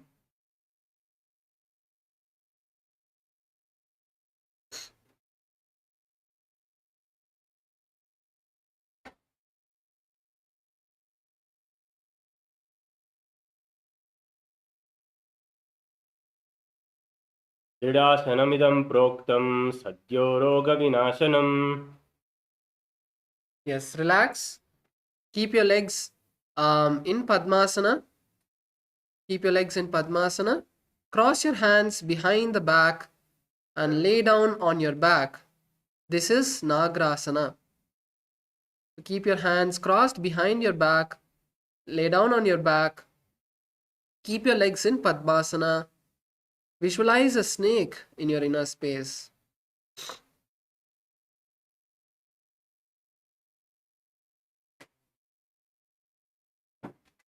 Now the pranayama is changing to Sahaja Kumbhaka as you inhale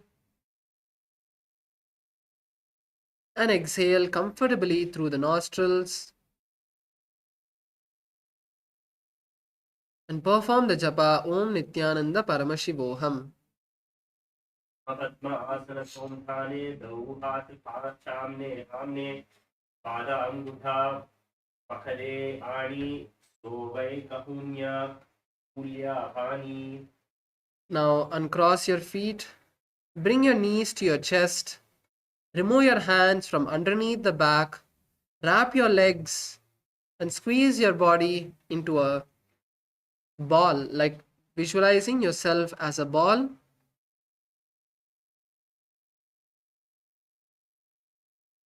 Continue to perform the Sahaja Kumbhaka, inhaling and exhaling comfortably, and chant the japa Om Nityananda Paramashivoham. Etra sane stitva hastapadan ikushya murdhvam nayet prishtavantsena bhumim pothe. Now bring your feet onto the mat. Keep your heels touching, keep your hands behind your head. Keep your feet on the mat. Keep your hands behind your head. This is Urdhva Pavanasana.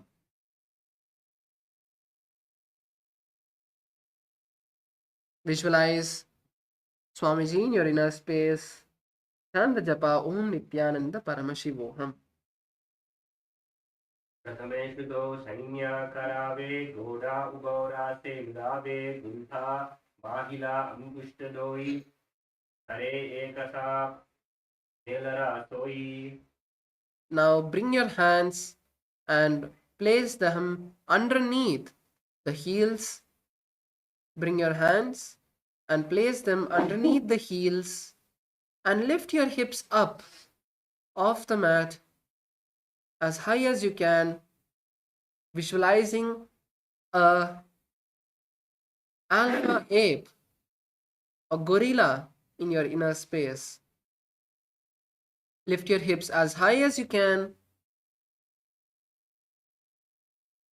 and continue to chant the japa Om Nityananda Paramashivoham.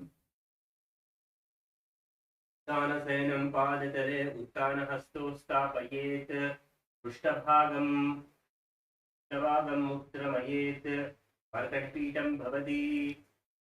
So now from Viparitaasana we move into Uttana Shikipitakasana. Now place your hands on your hips, stretch your legs as much as you can, straighten your legs, straighten your knees. Use your hands to support your hips. Use your hands to support your hips and try to straighten your legs as much as you can. Slowly straighten them.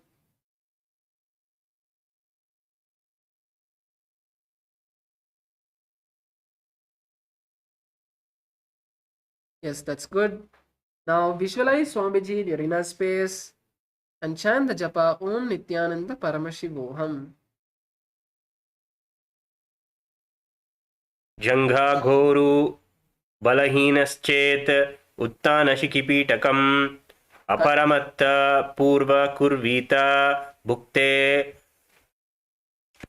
Continue to stay here and now walk your feet close to you and kick your legs up into Narakasana.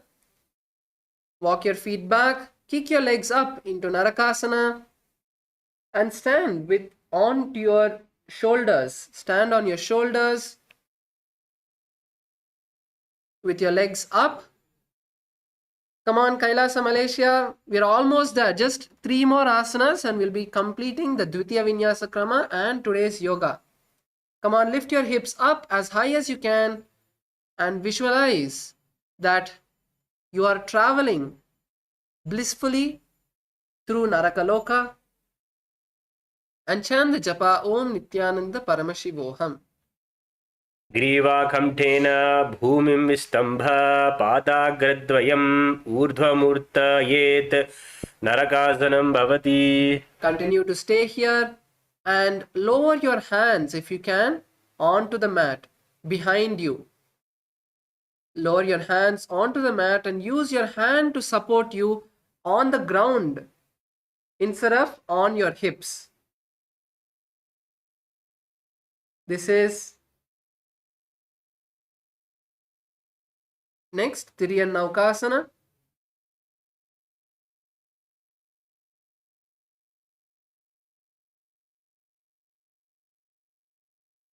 So now from this position, visualize you're a boat and chant the japa Om Nityananda Paramashivoham.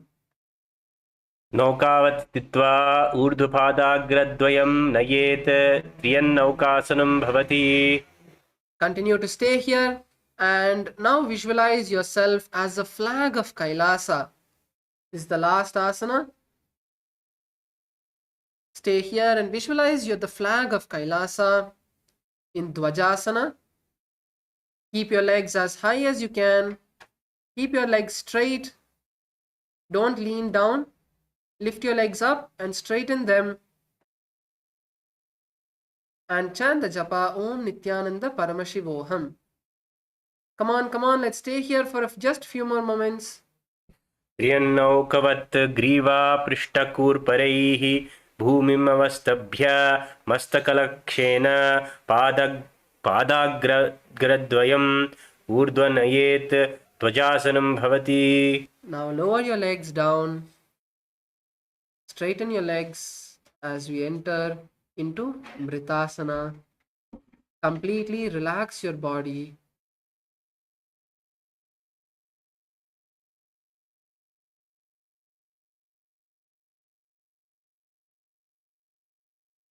Keep your hands by your side. Completely relax your body.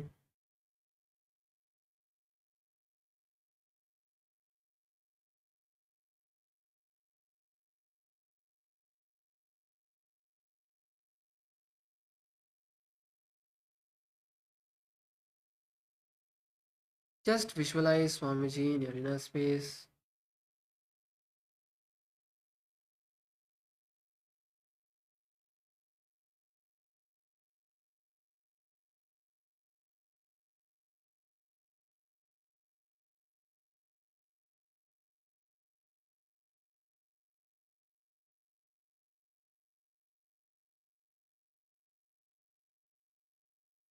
उत्तानं सववद्भूमौ शयनं तु सवासनं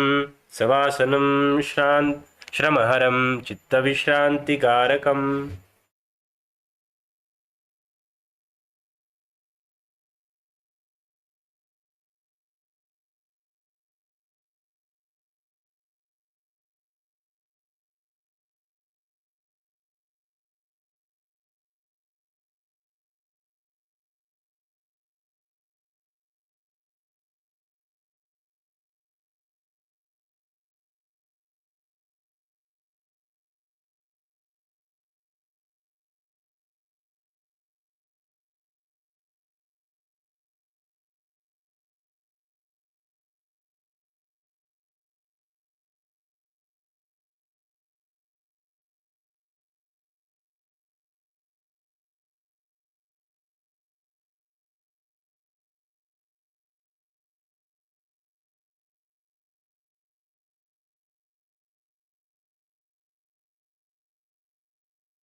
Feel any stress, any pain. Completely bring awareness to those parts of your body and focus on healing that. Use the energy from this intense yoga. Focus on healing that part of your body. Bring awareness and completely heal that part of your body.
Slowly come back to your body. Move your hands and your legs. Bend your knees and bring them to your chest. Rock from side to side and slowly come up into a seated position. Keep your eyes closed. Bring your hands in front of your heart center. Take a deep breath. Visualize Swamiji and let's chant the Purna mantra. Om Purnamadah Purnamidam Purnat Purnamudachyate Purnasya Purnamadaya Purnamevavashishyate Om Shanti Shanti Shantihi Harihi Om Tat Sat Sarvam Bhagavat Shri Nityananda Paramashiva Padukarpanamastu Om Nityanandam. Hope you all enjoyed today's yoga, and the next session will be announced by the hall volunteers. So you can get ready and prepare yourself for the next session based on that. Thank you all. Nityanandam.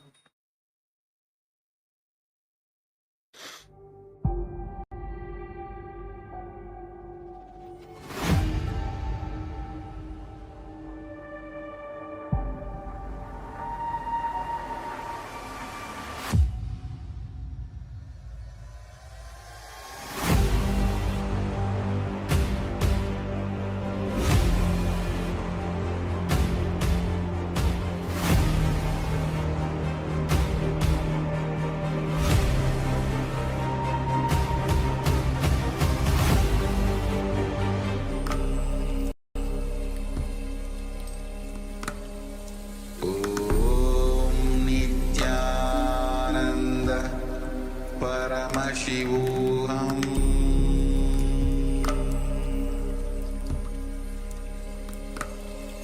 Om Nityananda Paramashivoham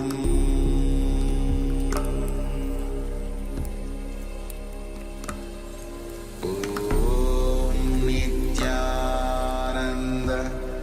Paramashivoham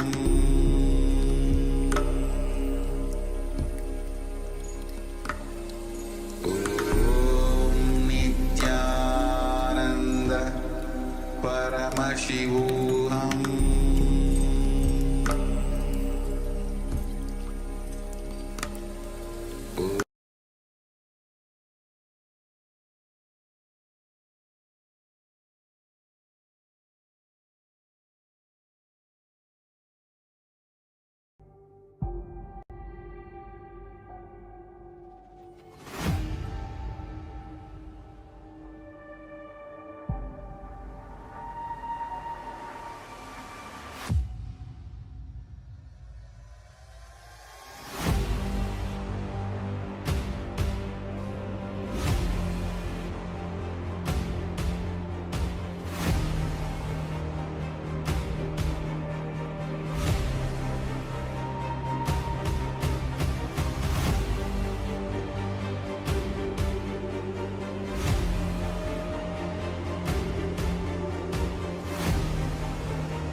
Today is the best day.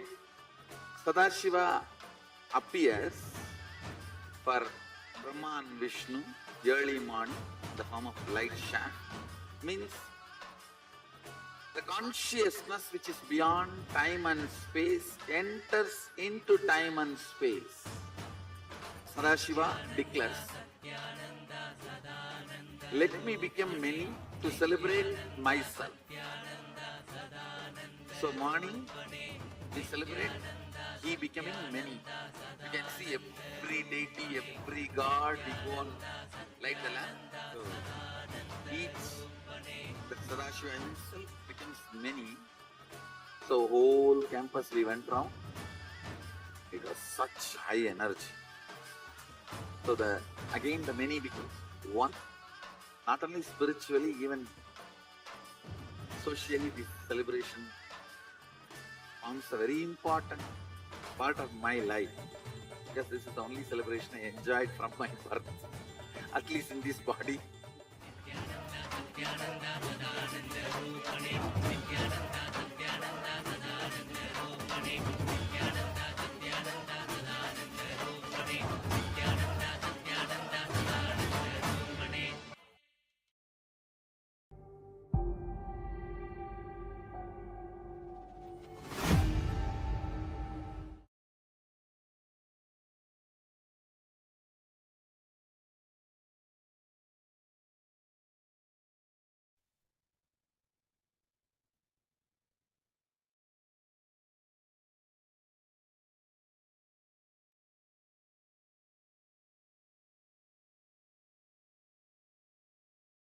नित्यानन्दं परमसुखदं केवलं ज्ञानमूर्तिं द्वन्द्वातीतं गगनसदृशं तत्त्वमस्यादिलक्ष्यम् एकं नित्यं विमलमचलं सर्वदी साक्षिभूतं भावातीतं त्रिगुणरहितं सद्गुरुं तं Namami.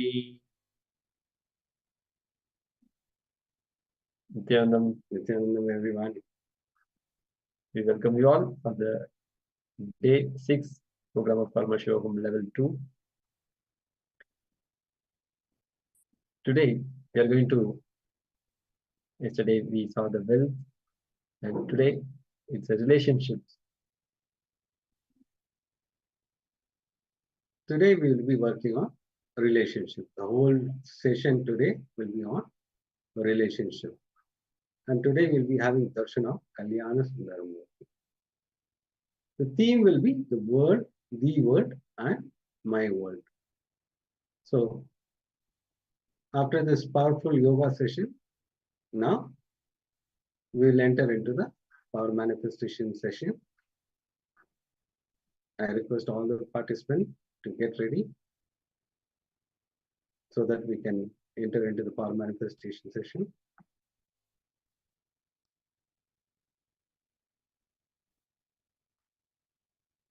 You can quickly grab your water bottle, notebook, pen, everything. We'll give you a few minutes so that you get ready. I request all the participants to grab water bottle, book, pen, everything, keep ready so that we can enter into the power manifestation. Yes, you'll be writing sort of intra exercises. So we need to have paper and pen.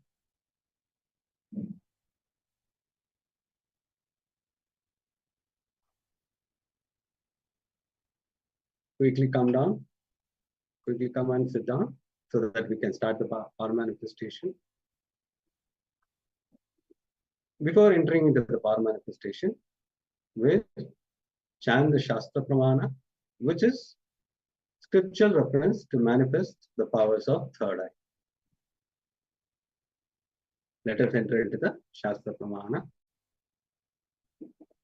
Kapalantarmano nisya tishtam militalochanaha kramena manaso dhatya lakshayet lakshamuttamam.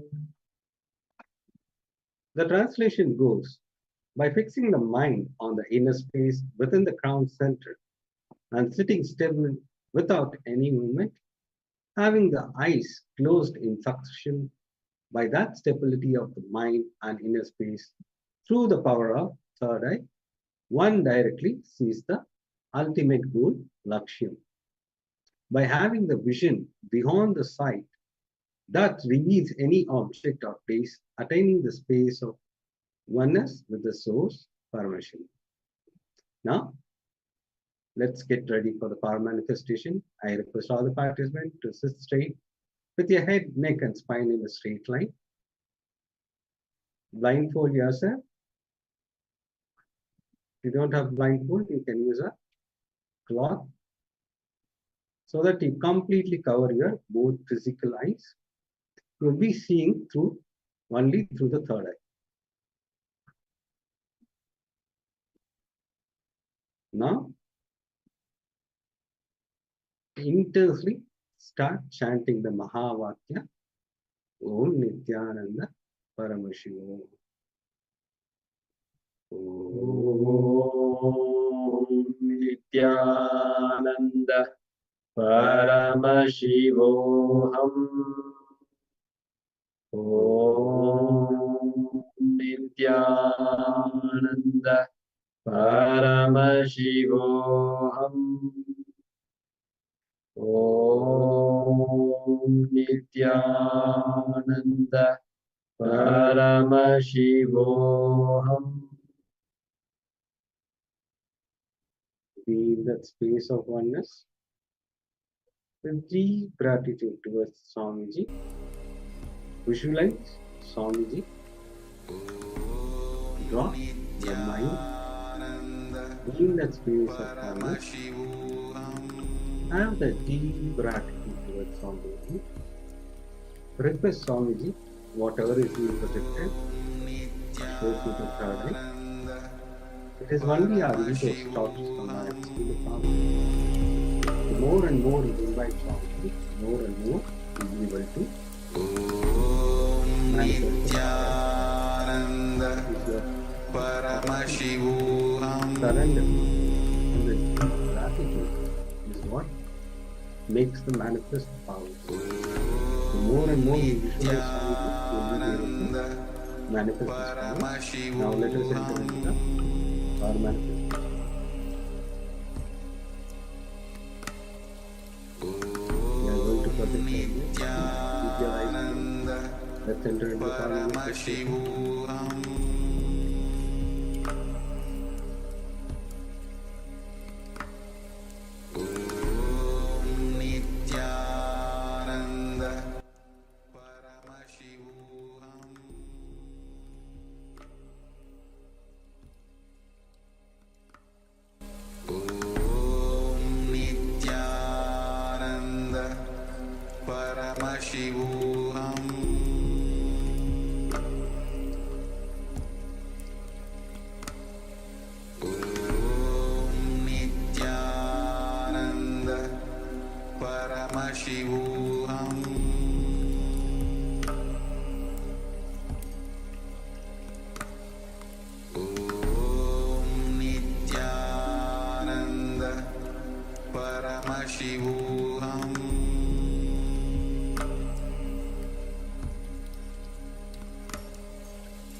Paramashivoham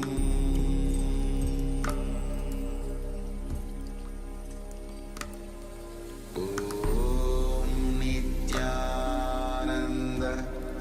Paramashivoham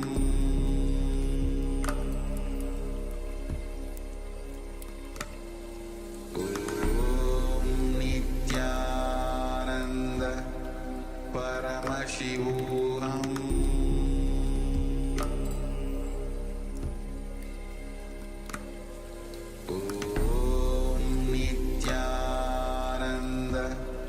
Paramashivoham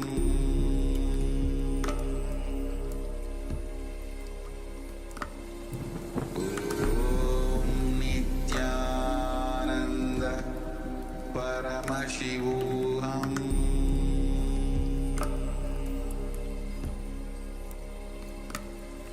Om Nityananda Paramashivoham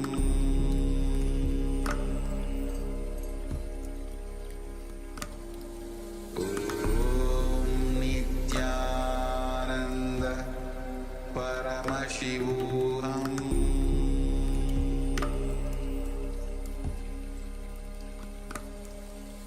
Om Nityananda Paramashivoham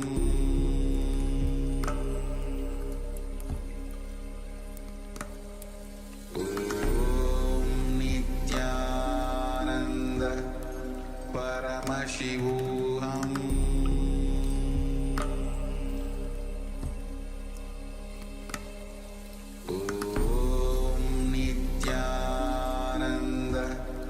Paramashivoham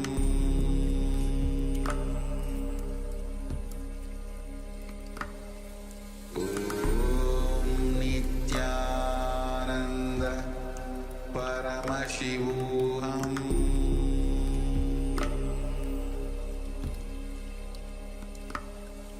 Om Nityananda Paramashivoham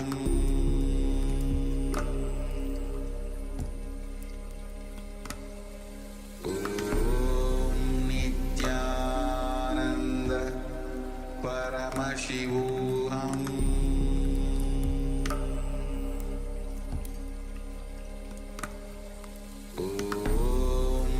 Nityananda Paramashivoham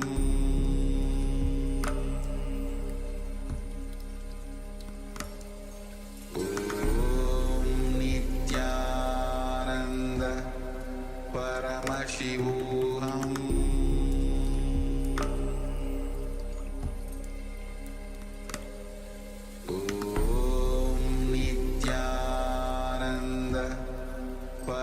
Paramashivoham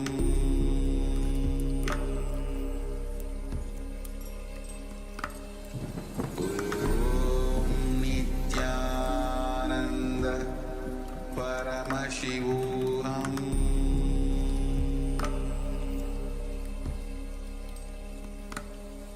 Om Nityananda Paramashivoham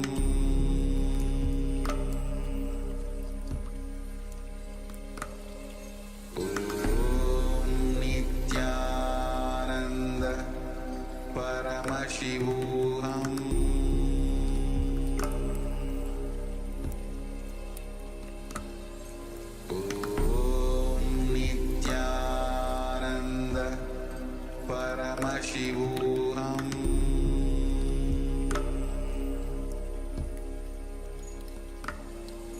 Om Nityananda Paramashivoham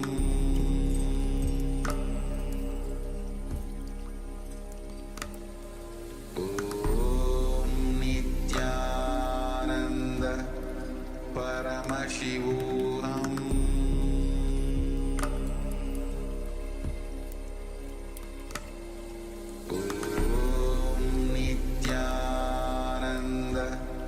Paramashivoham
Paramashivoham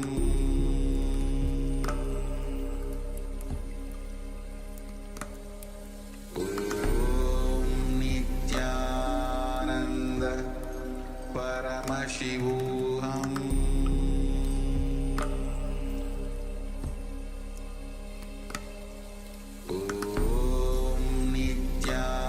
Nityananda Paramashivoham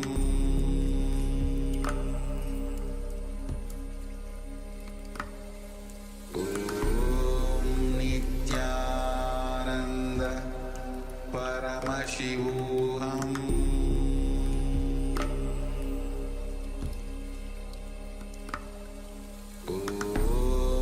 Nityananda Paramashivoham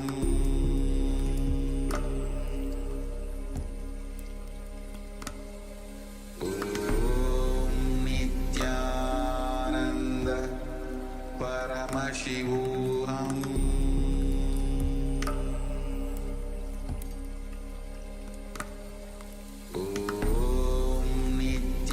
Nityananda Paramashivoham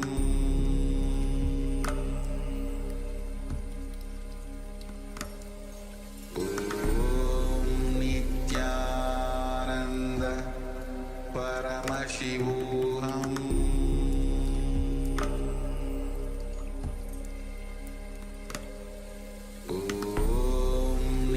Nityananda Paramashivoham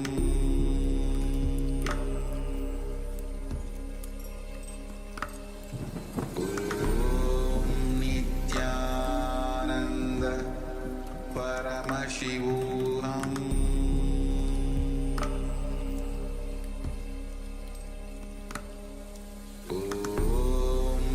Nityananda Paramashivoham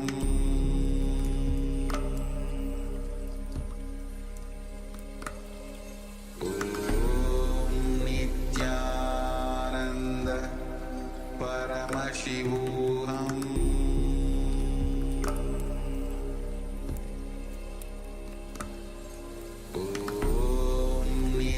Nityananda Paramashivoham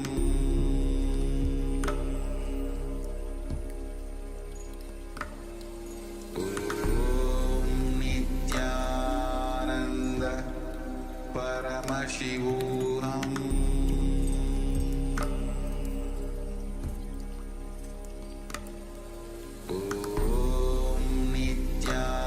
Nityananda Paramashivoham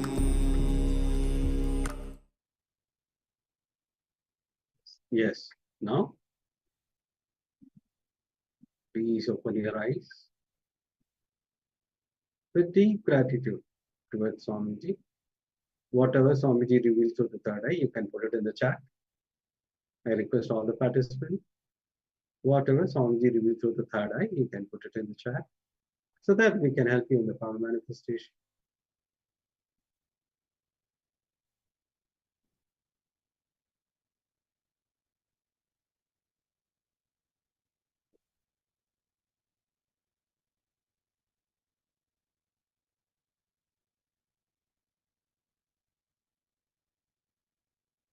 Please take a few minutes where you can put it in the chat. Don't hesitate anything. Whatever has been revealed to you, just go ahead and post. It may be anything. You would have got any visualization, or sometimes you would have got anything. Please go ahead and share the details. Even it is blank, you can put it in the chat. I was not able to see it. So nothing to worry about it. We are there to help you in your power manifestation. So what it might be, if it is wrong, don't have all the self-doubts. It is not you seeing it, it is Swamiji is seeing through you. So whatever Swamiji reveals, you can put it in the chat. It is only a self-doubt which stops you from manifesting the power.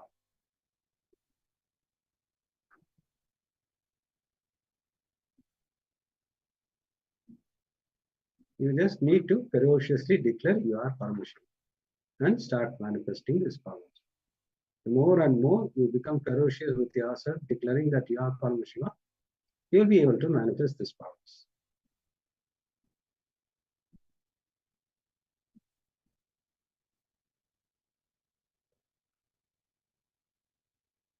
Yes, now we are going to project the image.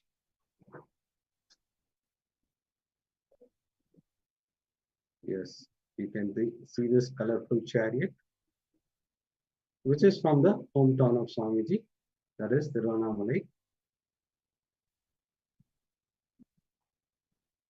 If you have seen this chariot or the blue sky or different colors, red color or pink color or the wheels or chariot or people, you can put it in the chat. Yeah, there is more things also there. The flowers, the bell on the chariot, and it's a wooden chariot.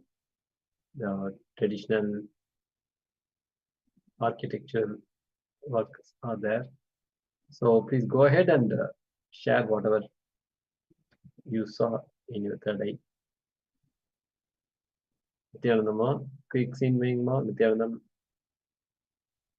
Now please switch on your camera.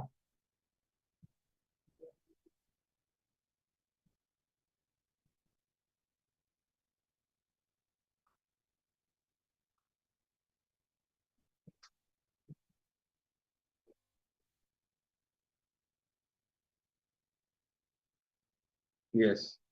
Now we will be entering into the internalization exercise.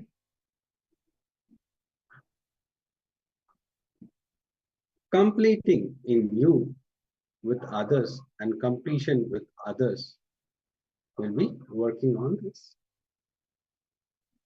We will be working on completing in you with others and completing with others.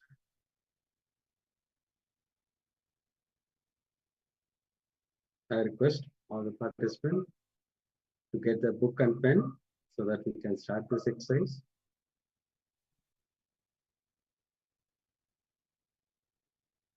Yes, as today is relationships.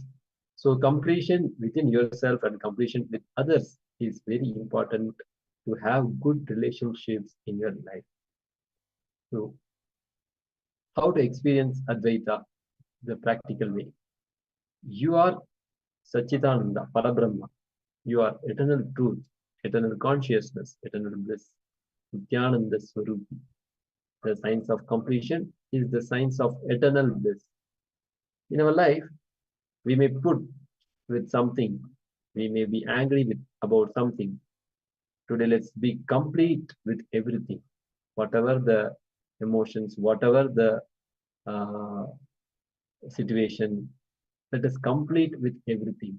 Bring completion with everything so that you put up with something, and even if you don't put up with something, you are not incomplete with that. So you are not incomplete with that thing.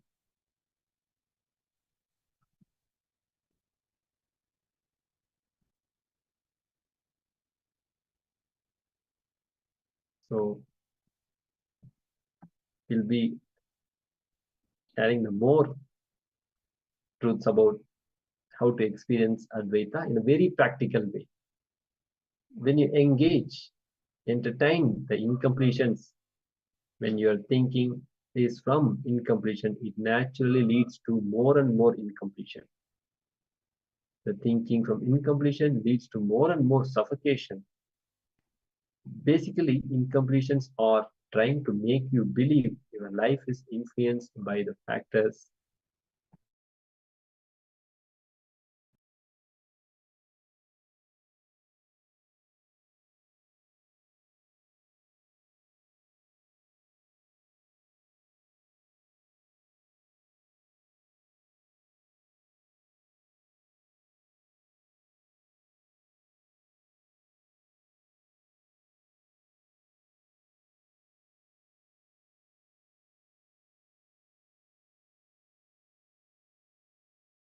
Sorry for the technical glitch. See, we have been looking into the incompletions. The thinking from incompletion leads to more and more suffocation and more suffering. Basically, incompletions are trying to make you believe that your life is influenced by the factors which are not in your control. Completion is making you understand that not only your life, but anything you see is under your influence. Understand, it is not from the reality you perceive. So if you are in incompletion, your mind will take over you. If you are in completion, you will have control your mind and you will be able to do whatever you want to manifest. So completion is the necessity for us to live, experience Advaita. Yes. So what is the biggest wealth? You know, it is the ability to relate with large number of people with love. It is the best wealth you can have, which will never leave you. Understand?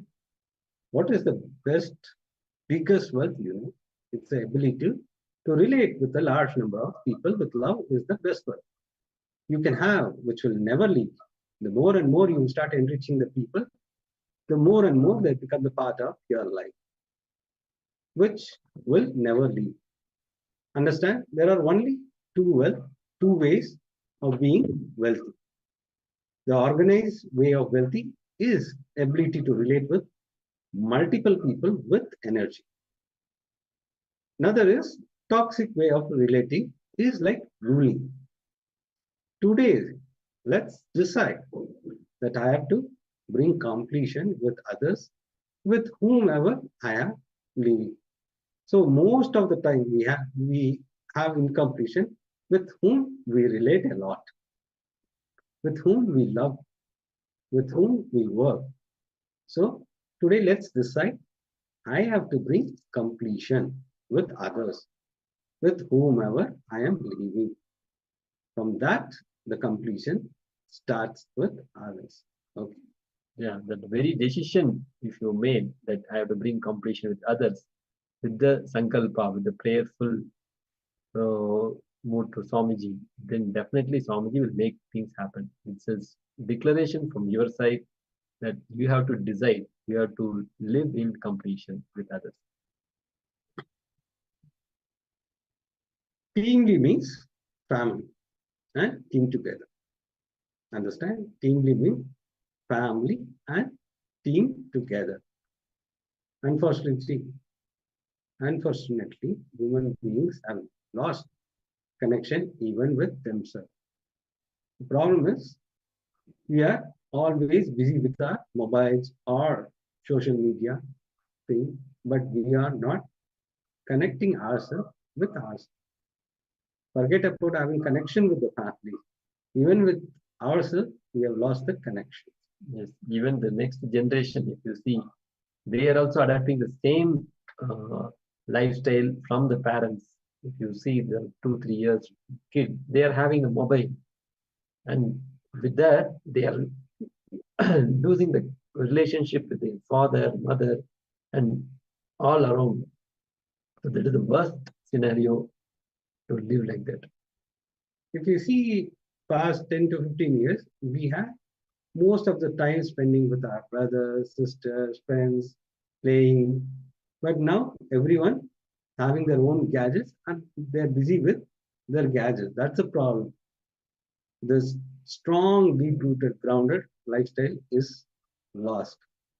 Due to various reasons, we may become very unconscious. Now, making us come back to consciousness and create complete, centered, grounded with ourselves and with our family and team together is team.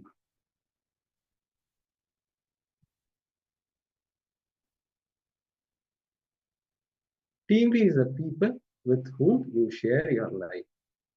People whom you share, people who share their life with you is team. Understand?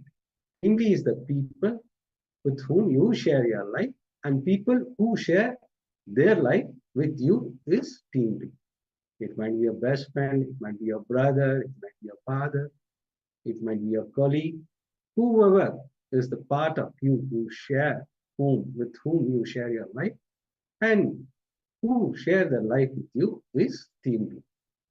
Literally, people who are part of living your existence. Only those people are team B. Even if it can be a pet, your trees, rivers, mountain can be part of your team. Yes, you may add Swamiji also on your team. Today, the three most important relationships in your life, who are your team. Decide to bring completion with them. Today, three most important relationships in your life. Understand? Three people you are going to choose. Whoever is very part of your life. It might be a very close friend or your brother whom you share, or your sister, or your colleague whom you share every day, whom you spend most of the time with them. So decide the three most relationship in your life. Today, decide to bring completion with them. So let's start this internalization exercise. Yes, have your book and pen. So you are going to complete with this three important relationships in your life, who are team. Yes, in the yesterday's satsang also, the Supreme Body of Hinduism beautifully explained why teamly is required for us. It is for us to grow spiritually, for us to do the spiritual routine authentically, for us to practice all the techniques Swamiji has given to us. So teamly is required. So with that context, take three important relationships and start completing with them. So it might be very hard. How can I complete? What may he think? Forget about it. You need to complete. You need to manifest power. You need to get enlightened. So if you need to get all this, you need to complete. Don't worry what your mind says. Just drop at Swamiji's feet and start doing this completion. just to decide to bring completion with them. Then we'll be in the further sessions, we'll detailedly explain how to do completion with others. And we have beautiful sessions, upcoming sessions are there. There, deeper truths will be explained to you, and you will internalize those exercise, and you'll be able to manifest completion with others by the end of today. Don't worry that you may lose relationship. Nothing. It'll flower very beautifully the moment you do completion. So always we have a fear of losing the relationship. Don't worry about it. It become more beautiful. Your relationship become more clear, and it will be authentic relationship. You start internalizing.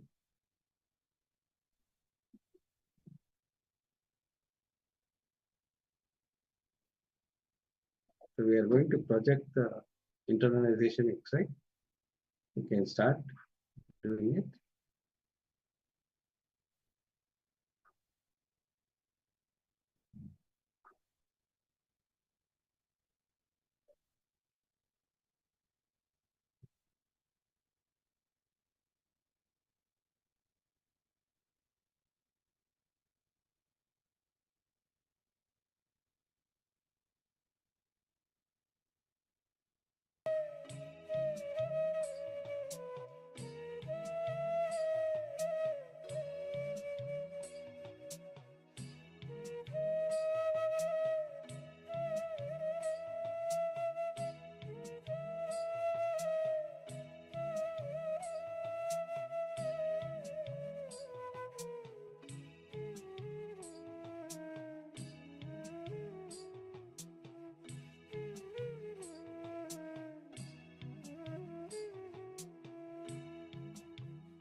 Yes. Now, we have finished this exercise. Let us enter into the powerful session on relationship that are shaped by our cognition. We will listen to the Swamiji's powerful thoughts about relationship are shaped by your cognition. So sit straight, have your book pen along with you so that we can enter into this session. Please pen down all the powerful cognition, what you see during this session. This will help you to have the powerful cognition, to imbibe this powerful cognition, which helps you to manifest your reality.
Listen, relationships are not something separate from you. They are an extension of you. How many of you are getting it? For example, how you relate with you, same way only you relate with others. There is no such thing. With you will relate nicely, and with others you will go on be screaming. No. With you will be screaming inside, but with others you will start smiling. No. It's not possible. When I say relationship, I don't mean only the people, spouse, husband, father, mother. No. Your relationship with everything. Your money, your relationship with your health, your relationship with the river, your relationship with the water, your relationship with the fire, your relationship with the air, everything, success.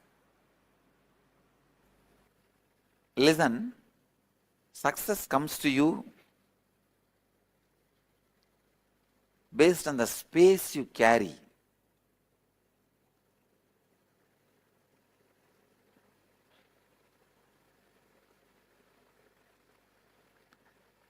Suddenly from two big mutts, suddenly yesterday one phone call, one Pitadishwar, means Sri Mahant, a big mutt, calls my secretary and he says, I want to speak to Maharajji. See, Maharajji means head of your mutt. Head of your organization is called Maharajji. I want to speak to Maharajji. Our guy said, Maharajji means, what do you mean? You are calling Nityananda Ashram. That guy said, yes, I'm calling Nityananda Ashram. Swamiji is the head of our ashram. Our guys are shocked. When we took over any mutt without even knowing our knowledge, then he said, no, Acharya Mahammudraha is our head. He has written a will. Whoever becomes next Acharya Mahammudraha, this property goes to them. So I am the in charge, Sri Mahant. I have to come and give the report of this month. And Akada has said that Swamiji is going to be the Mahammudraha, Acharya Mahammudraha. I have to come and give you the report. I thought, oh God, please understand, not for any pride or anything, I'm just giving you as an example. If you carry the space, if you are completely in tune, in good relationship with you, everything around you falls into you.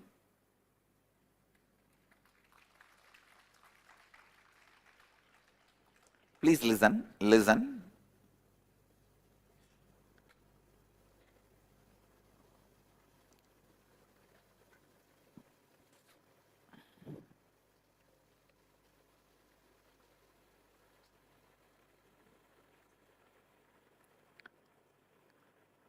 The relationships you did not give up on are equivalent to the extra hands you have. The relationships you gave up on is equivalent to the broken hands. Listen. If you have lived around me, you will know one of the biggest strength, my strength is I will not give up. These fellows will be doing the same mistake, but I will be giving the same solution for last 10 years. But here also I will give the same solution. Till they evolve.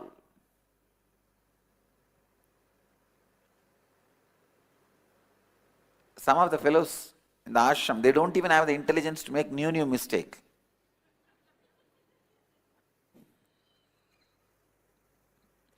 When I say some word, don't measure them with your eyes.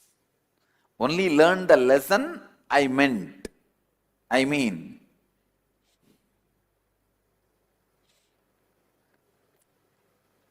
Even if it is a dust, if it sits with the flower and gets into my head, it is in my head. Understand?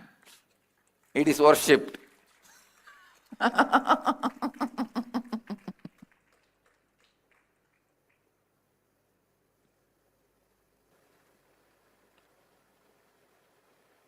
How many of you have seen that my not giving up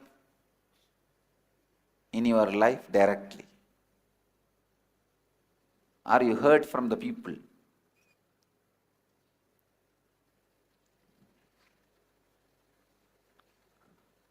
I'll scream as if now if you don't transform, you will be killed. But even if you don't transform for 12 years, I will not reduce the spirit of screaming, I will continue to scream. Usually what you do, when you train people, you don't show the strength of training. Same way, when you after 2 times, if they are not trained, you give up on them. Both are wrong. In training, I will train as if you don't transform now, you are dead. But he will not be transformed for next 10 years. He will be doing the same nuisance. I will continue to be screaming same way. But I won't give up. Not giving upon people. Listen. Only when you don't give up on you, you will not give up on others. Please understand, I am giving you some of the basic tips to raise you to the real understanding about relationship. If you give up on others, you will simply give up on you. If you have the pattern of giving up on others, I guarantee you will have depression. Because depression is nothing but you mentally giving up on you. How many of you have the pattern of giving up on people? I told, they are not listening, what can I do? All of you be very clear, you will all have depression. Maybe having or yet to get. But you are on the path of depression. No, it's true. Whether it is in your office, in your house, in your team, in your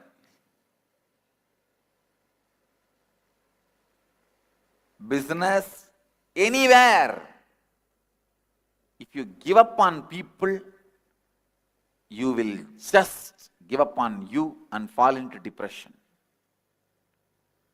You are moving towards depression.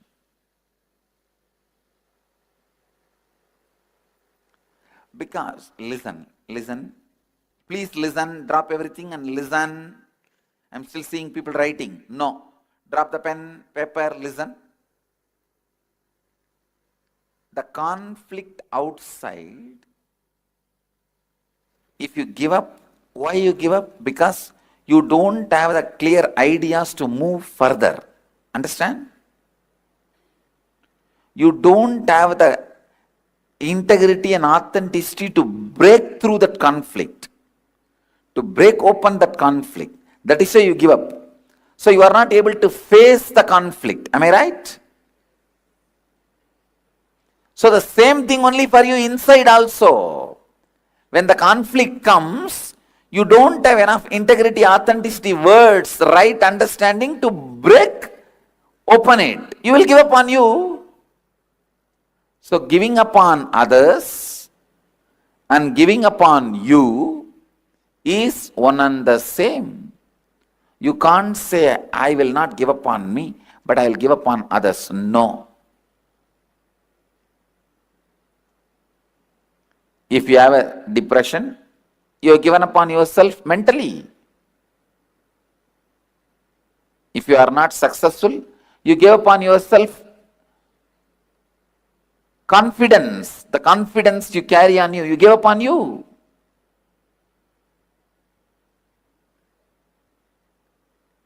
All failures are nothing but giving up on you. Listen. Failing is not failure. Quitting is failure.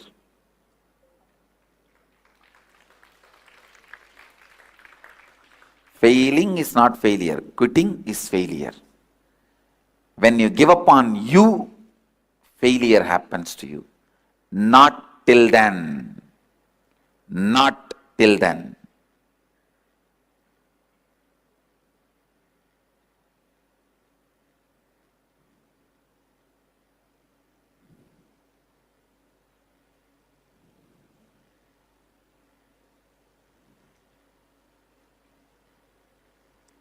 failure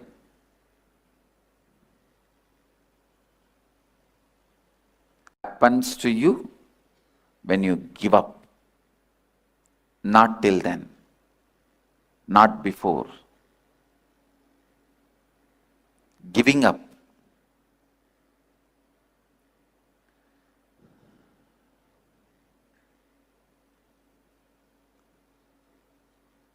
Listen, the speed with which you give up others, if I give up on you, what will happen? No one will be here.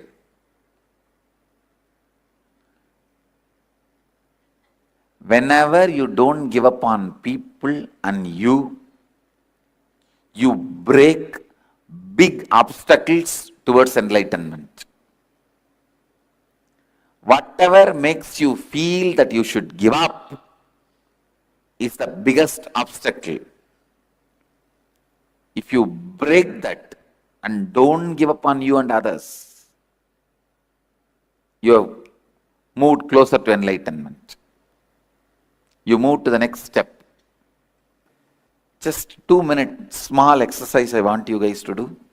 How many relationships in your life you gave up and how many you are not giving up and still holding? Make both the lists. Listen. How many you gave up is a minus of your life. How many you are still holding without giving up is a plus on your life. Now we will know the life's calculation. Whether your life is running in profit or loss.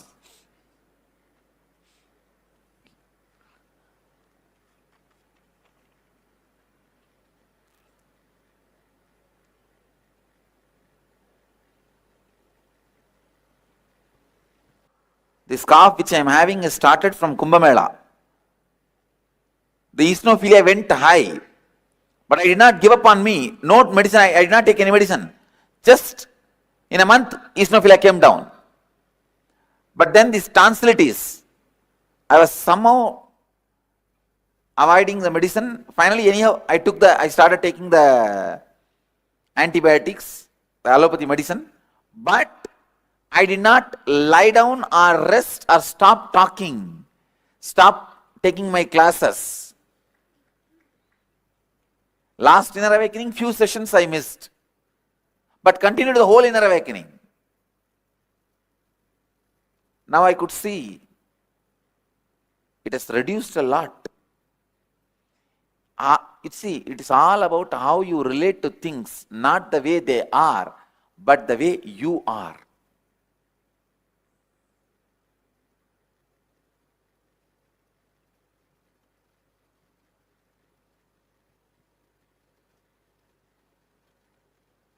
Do not give up on people in your life because people are everything.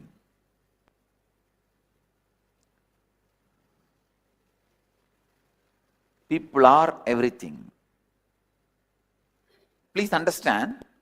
Now, how many of you feel your life is going in plus? How many lives are going in minus? Raise the hand. So now you know what you should do. You need to do. What do you need to do?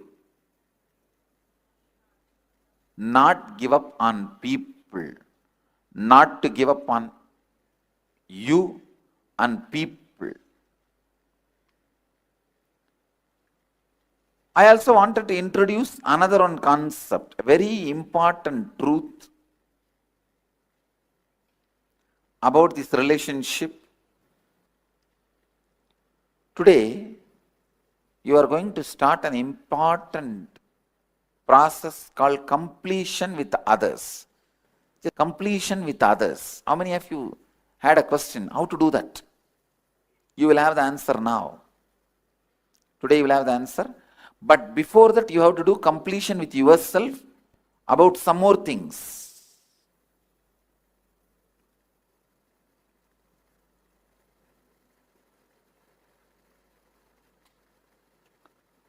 This concept of completion with you and completion with others needs kind of a certain arguing.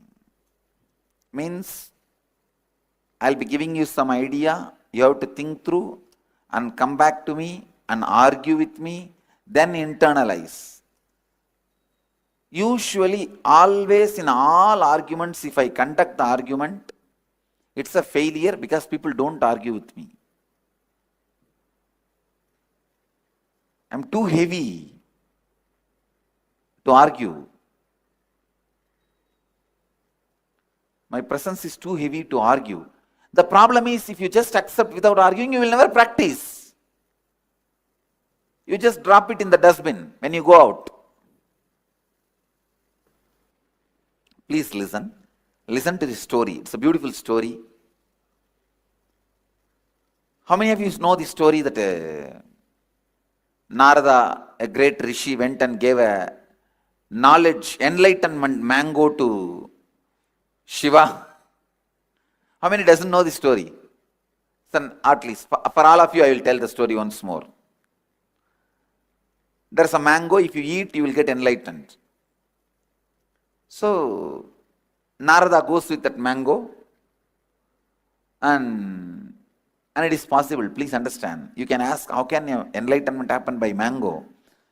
If that a leaf or a fruit can be taken and programmed, the right biomemory can be programmed and inserted into your body, your biomemory will absorb that programming and be awakened. It is possible. I am working on it. Still I am not seen the breakthrough, but I am working on it. If you go into the Gurukul area, you will see some 18 trees, neem trees, having the what you call in the Western biology, what do you call that? Parasite. Parasite. But here in the Eastern tradition, we call that as pullurivi, means from one tree making the another biomemory to happen. In the neem biomemory, you will see bilva biomemory happening. See, there was a tree, huge neem tree. In that neem tree, the biomemory of the bilva was there, and both were from the neem tree, the bilva tree has happened. Not in the edge of the branches and all. From the branch itself, it has happened. In the early times of the ashram,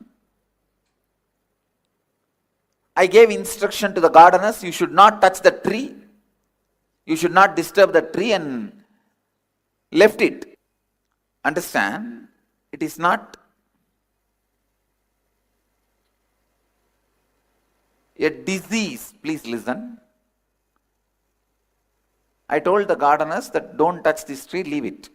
But when I was traveling outside India, these poor fellows, these gardeners without brain, they thought this is a parasite, only if you remove it, this tree will grow well, and they removed it and the whole tree died. So when I came back, I saw that I could not, because it was such a high energy. Then I just looked around and said, let all the trees grow the same bilva biomemory, and 18 trees which were standing around have started growing. All of them have it now.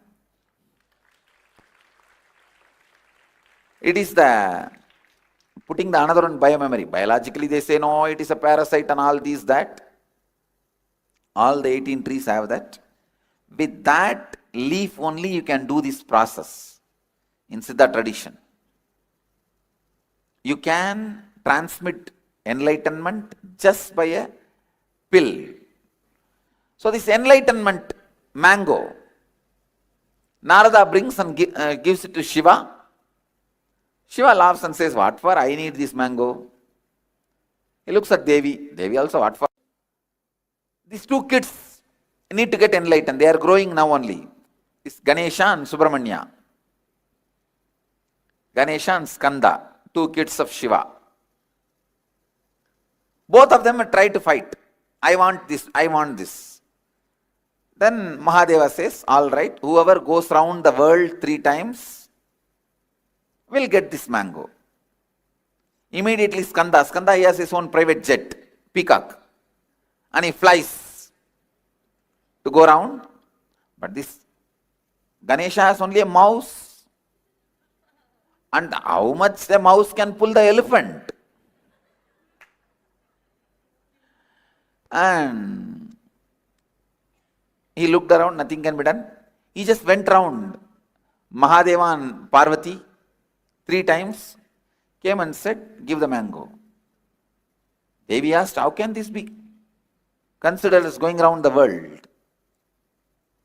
Ganesha beautifully says, Subramanya is going around his world. I am going around my world. Understand? You both are my world. So I went around my world. Give me. He got it and ate. Then after that story continues. Subramanya comes back. There was a big fight. And then he goes and sits on the hill called Mandada Hills. It's actually in Kailash itself, the Mandada Hills, where he goes and stands alone as independently. Then when Bogar went from here to there, as a memory of that incident, he built the Parani. He did not come and stand in Parani. A small kid, how can he come from all the way from there to here? Of course, Parani has Subramanya's presence, that is different. But the incident happened there itself. So the whole story goes on. Listen, the moral I want you to learn from the story is, there are 2 worlds. The world, my world. Happening, my perception about happening. Getting it?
best day.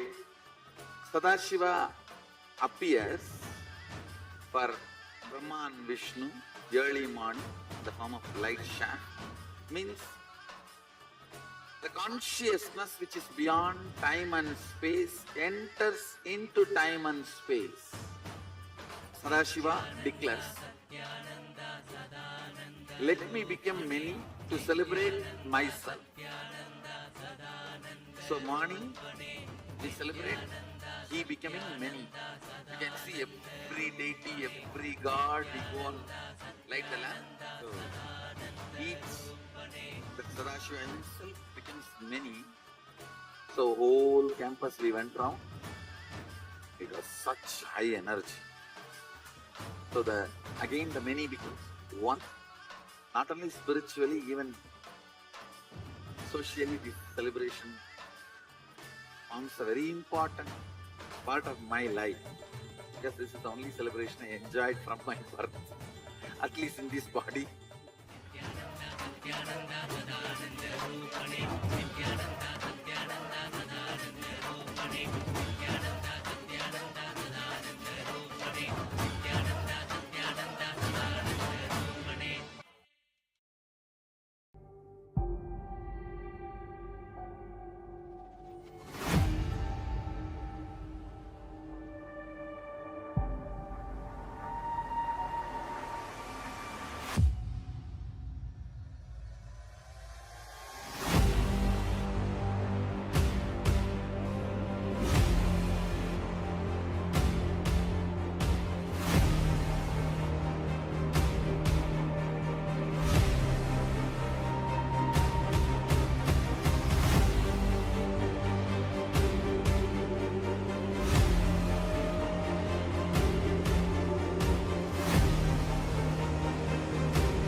Today is the best day.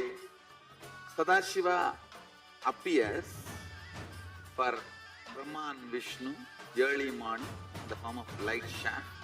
Means the consciousness which is beyond time and space enters into time and space. Sadashiva declares, let me become many to celebrate myself. So morning we celebrate he becoming many. You can see every deity, every god, we go on light the lamp. So each, the Sadashiva himself becomes many. So whole campus we went round. It was such high energy. So again the many becomes one. Not only spiritually, even socially, this celebration forms a very important part of my life, because this is the only celebration I enjoyed from my birth, at least in this body.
Today is the best day. Sadashiva appears for Brahma and Vishnu early morning in the form of light shaft. Means the consciousness which is beyond time and space enters into time and space. Sadashiva declares, let me become many to celebrate myself. So morning we celebrate he becoming many. You can see every deity, every god, we go and light the lamp. So each, the Sadashiva himself becomes many. So whole campus we went round. It was such high energy. So again the many becomes one. Not only spiritually, even socially this celebration forms a very important part of my life, because this is the only celebration I enjoyed from my birth, at least in this body.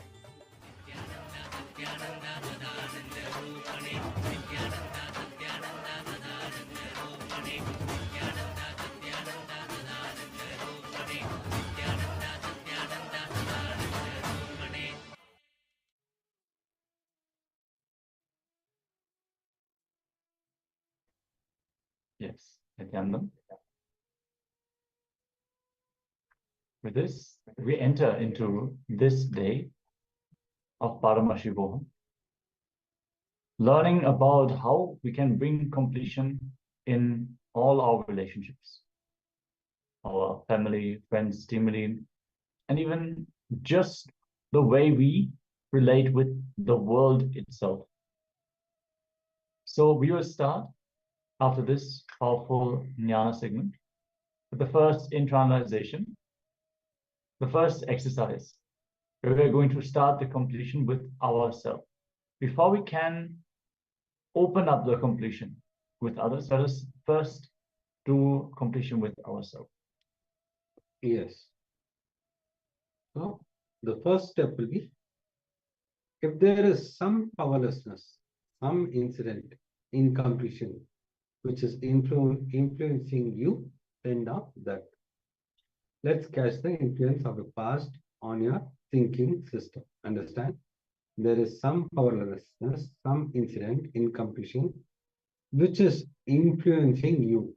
Pen down that. Let's catch the influence of the past on your thinking system. Now, once you identify, you are going to relieve.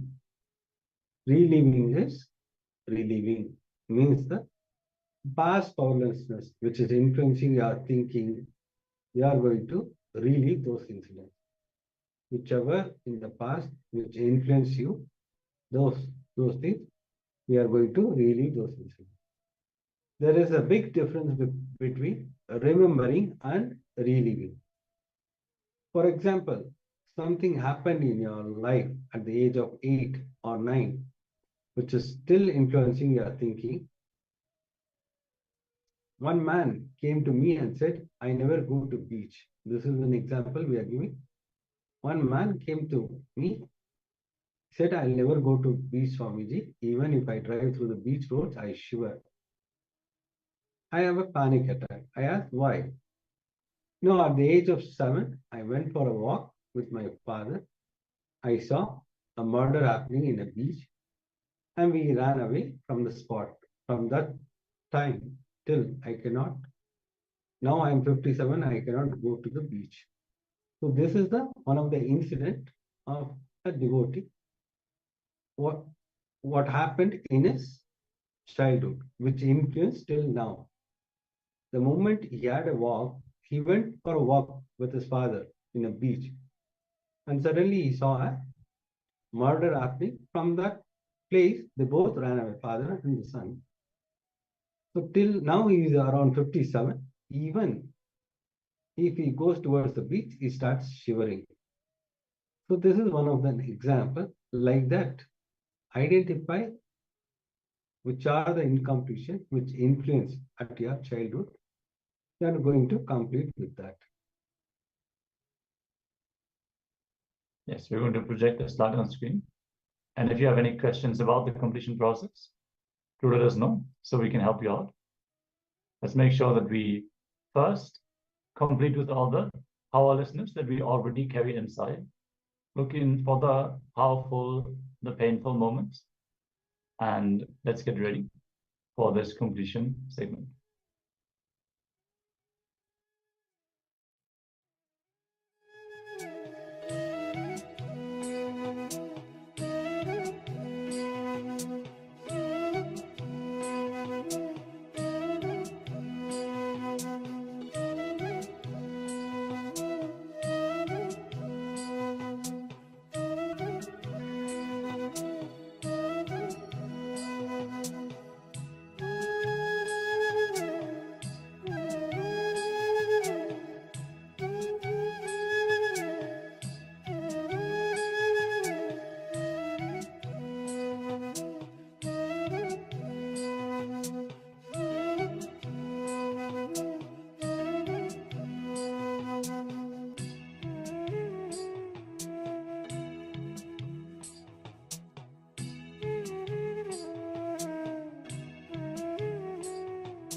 Yes.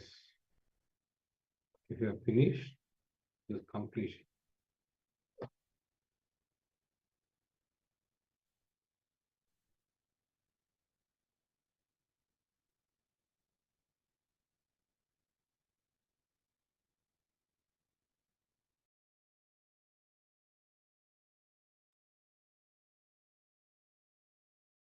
Yes, if you have finished the completion, we can enter into the power manifestation. Sincerely, if you've done, you'll be able to manifest the power. Any completion, when you do it, it manifests as a power manifestation. When you break some pattern or when you come out of some pattern, it manifests as a power manifestation. That is the reason we always do after internalization exit this power manifestation. So today we'll be scanning on Vak Shakti.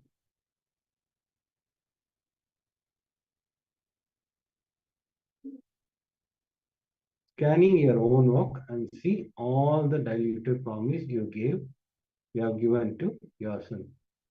Yes, in the first round, we're going to scan for those promises that we have given to ourselves. For example, yes, now I'm going to go to the gym, I'm going to build my body, I'm going to do dieting and plan my life in terms of health and fitness. Many times we would have looked in the mirror and thought, okay, now it's time, now I'm going to start. Do it done for 2 days and then we dropped it. So diluted promises are promises that we don't bring the intensity in to actually make them happen. Diluted promises can also be promises where you internally felt, okay, I'm anyways not going to pull through with that. So just to satisfy yourself in the moment, you would have uttered these words to you, but you actually did not pull through with them. So look in and scan all these promises that you have given to yourself, which you have not fulfilled. See, the Vak is the expression of integrity. Vak manifests when you value your own word as your life. When you understand that, you have to commit to the word that you have given to yourself and others with your life. You try whatever is possible, whatever you can achieve, whatever you can do, even giving your life to make the word happen, and it will not manifest, then you can complete with it. You can tell yourself, okay, I tried my best, but I'm going to drop this now. I'm going to either adjust the way you declare, or you're going to drop the idea of manifesting it once and for all. But you should not give yourself diluted promises. If you make diluted promises, the worst thing that will happen is that you will lose trust in yourself. So whenever a challenging moment comes, first you will doubt yourself.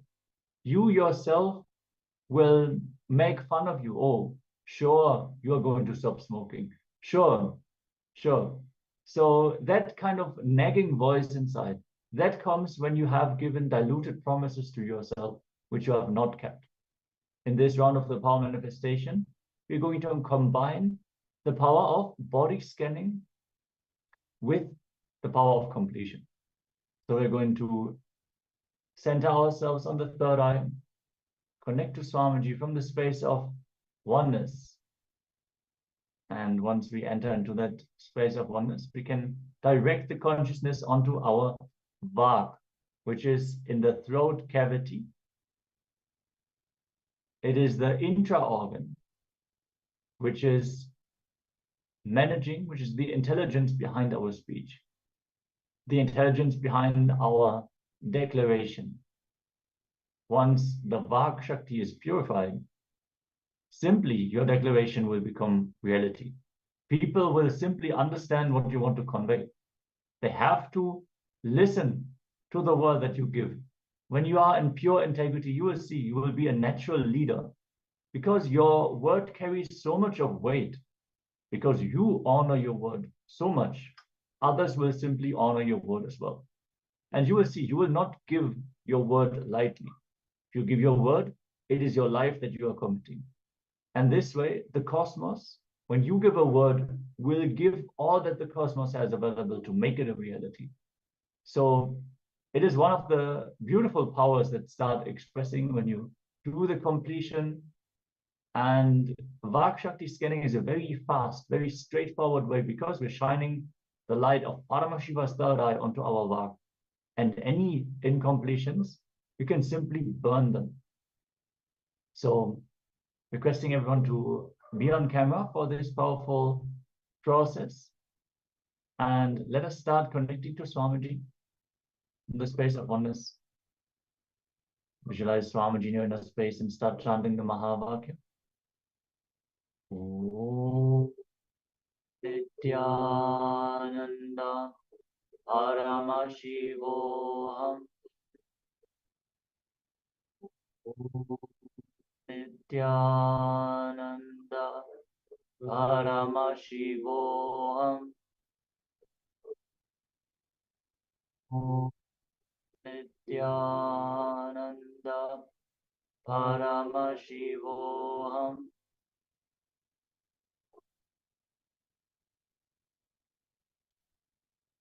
Vibrate with the Mahavakya and scan your Vak for all the diluted promises that you have given to yourself and complete with them.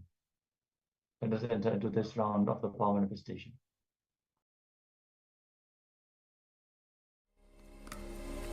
Om Nityananda Paramashivoham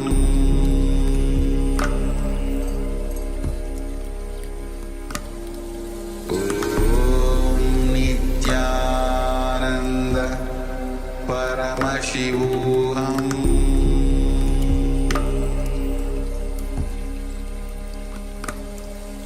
Om Nityananda Paramashivoham Om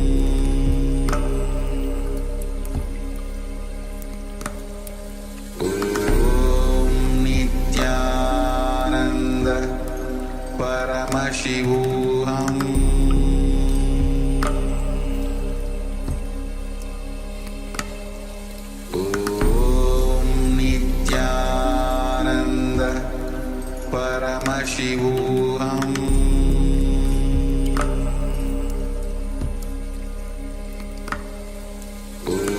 Om Nityananda Paramashivoham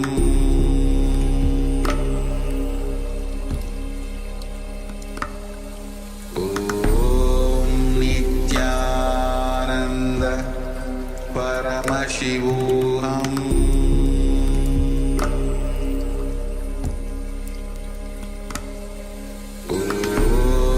Nityananda Paramashivoham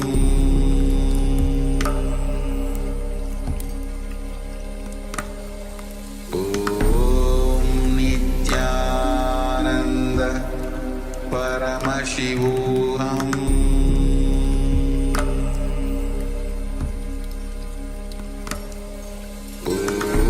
Om Nityananda Paramashivoham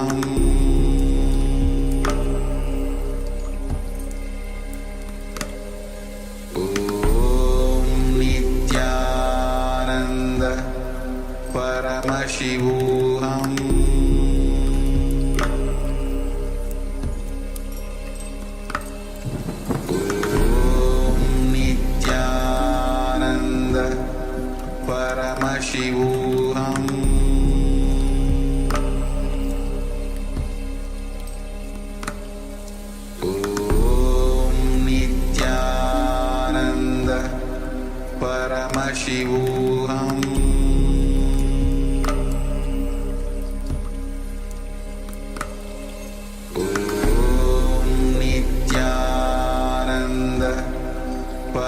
Paramashivoham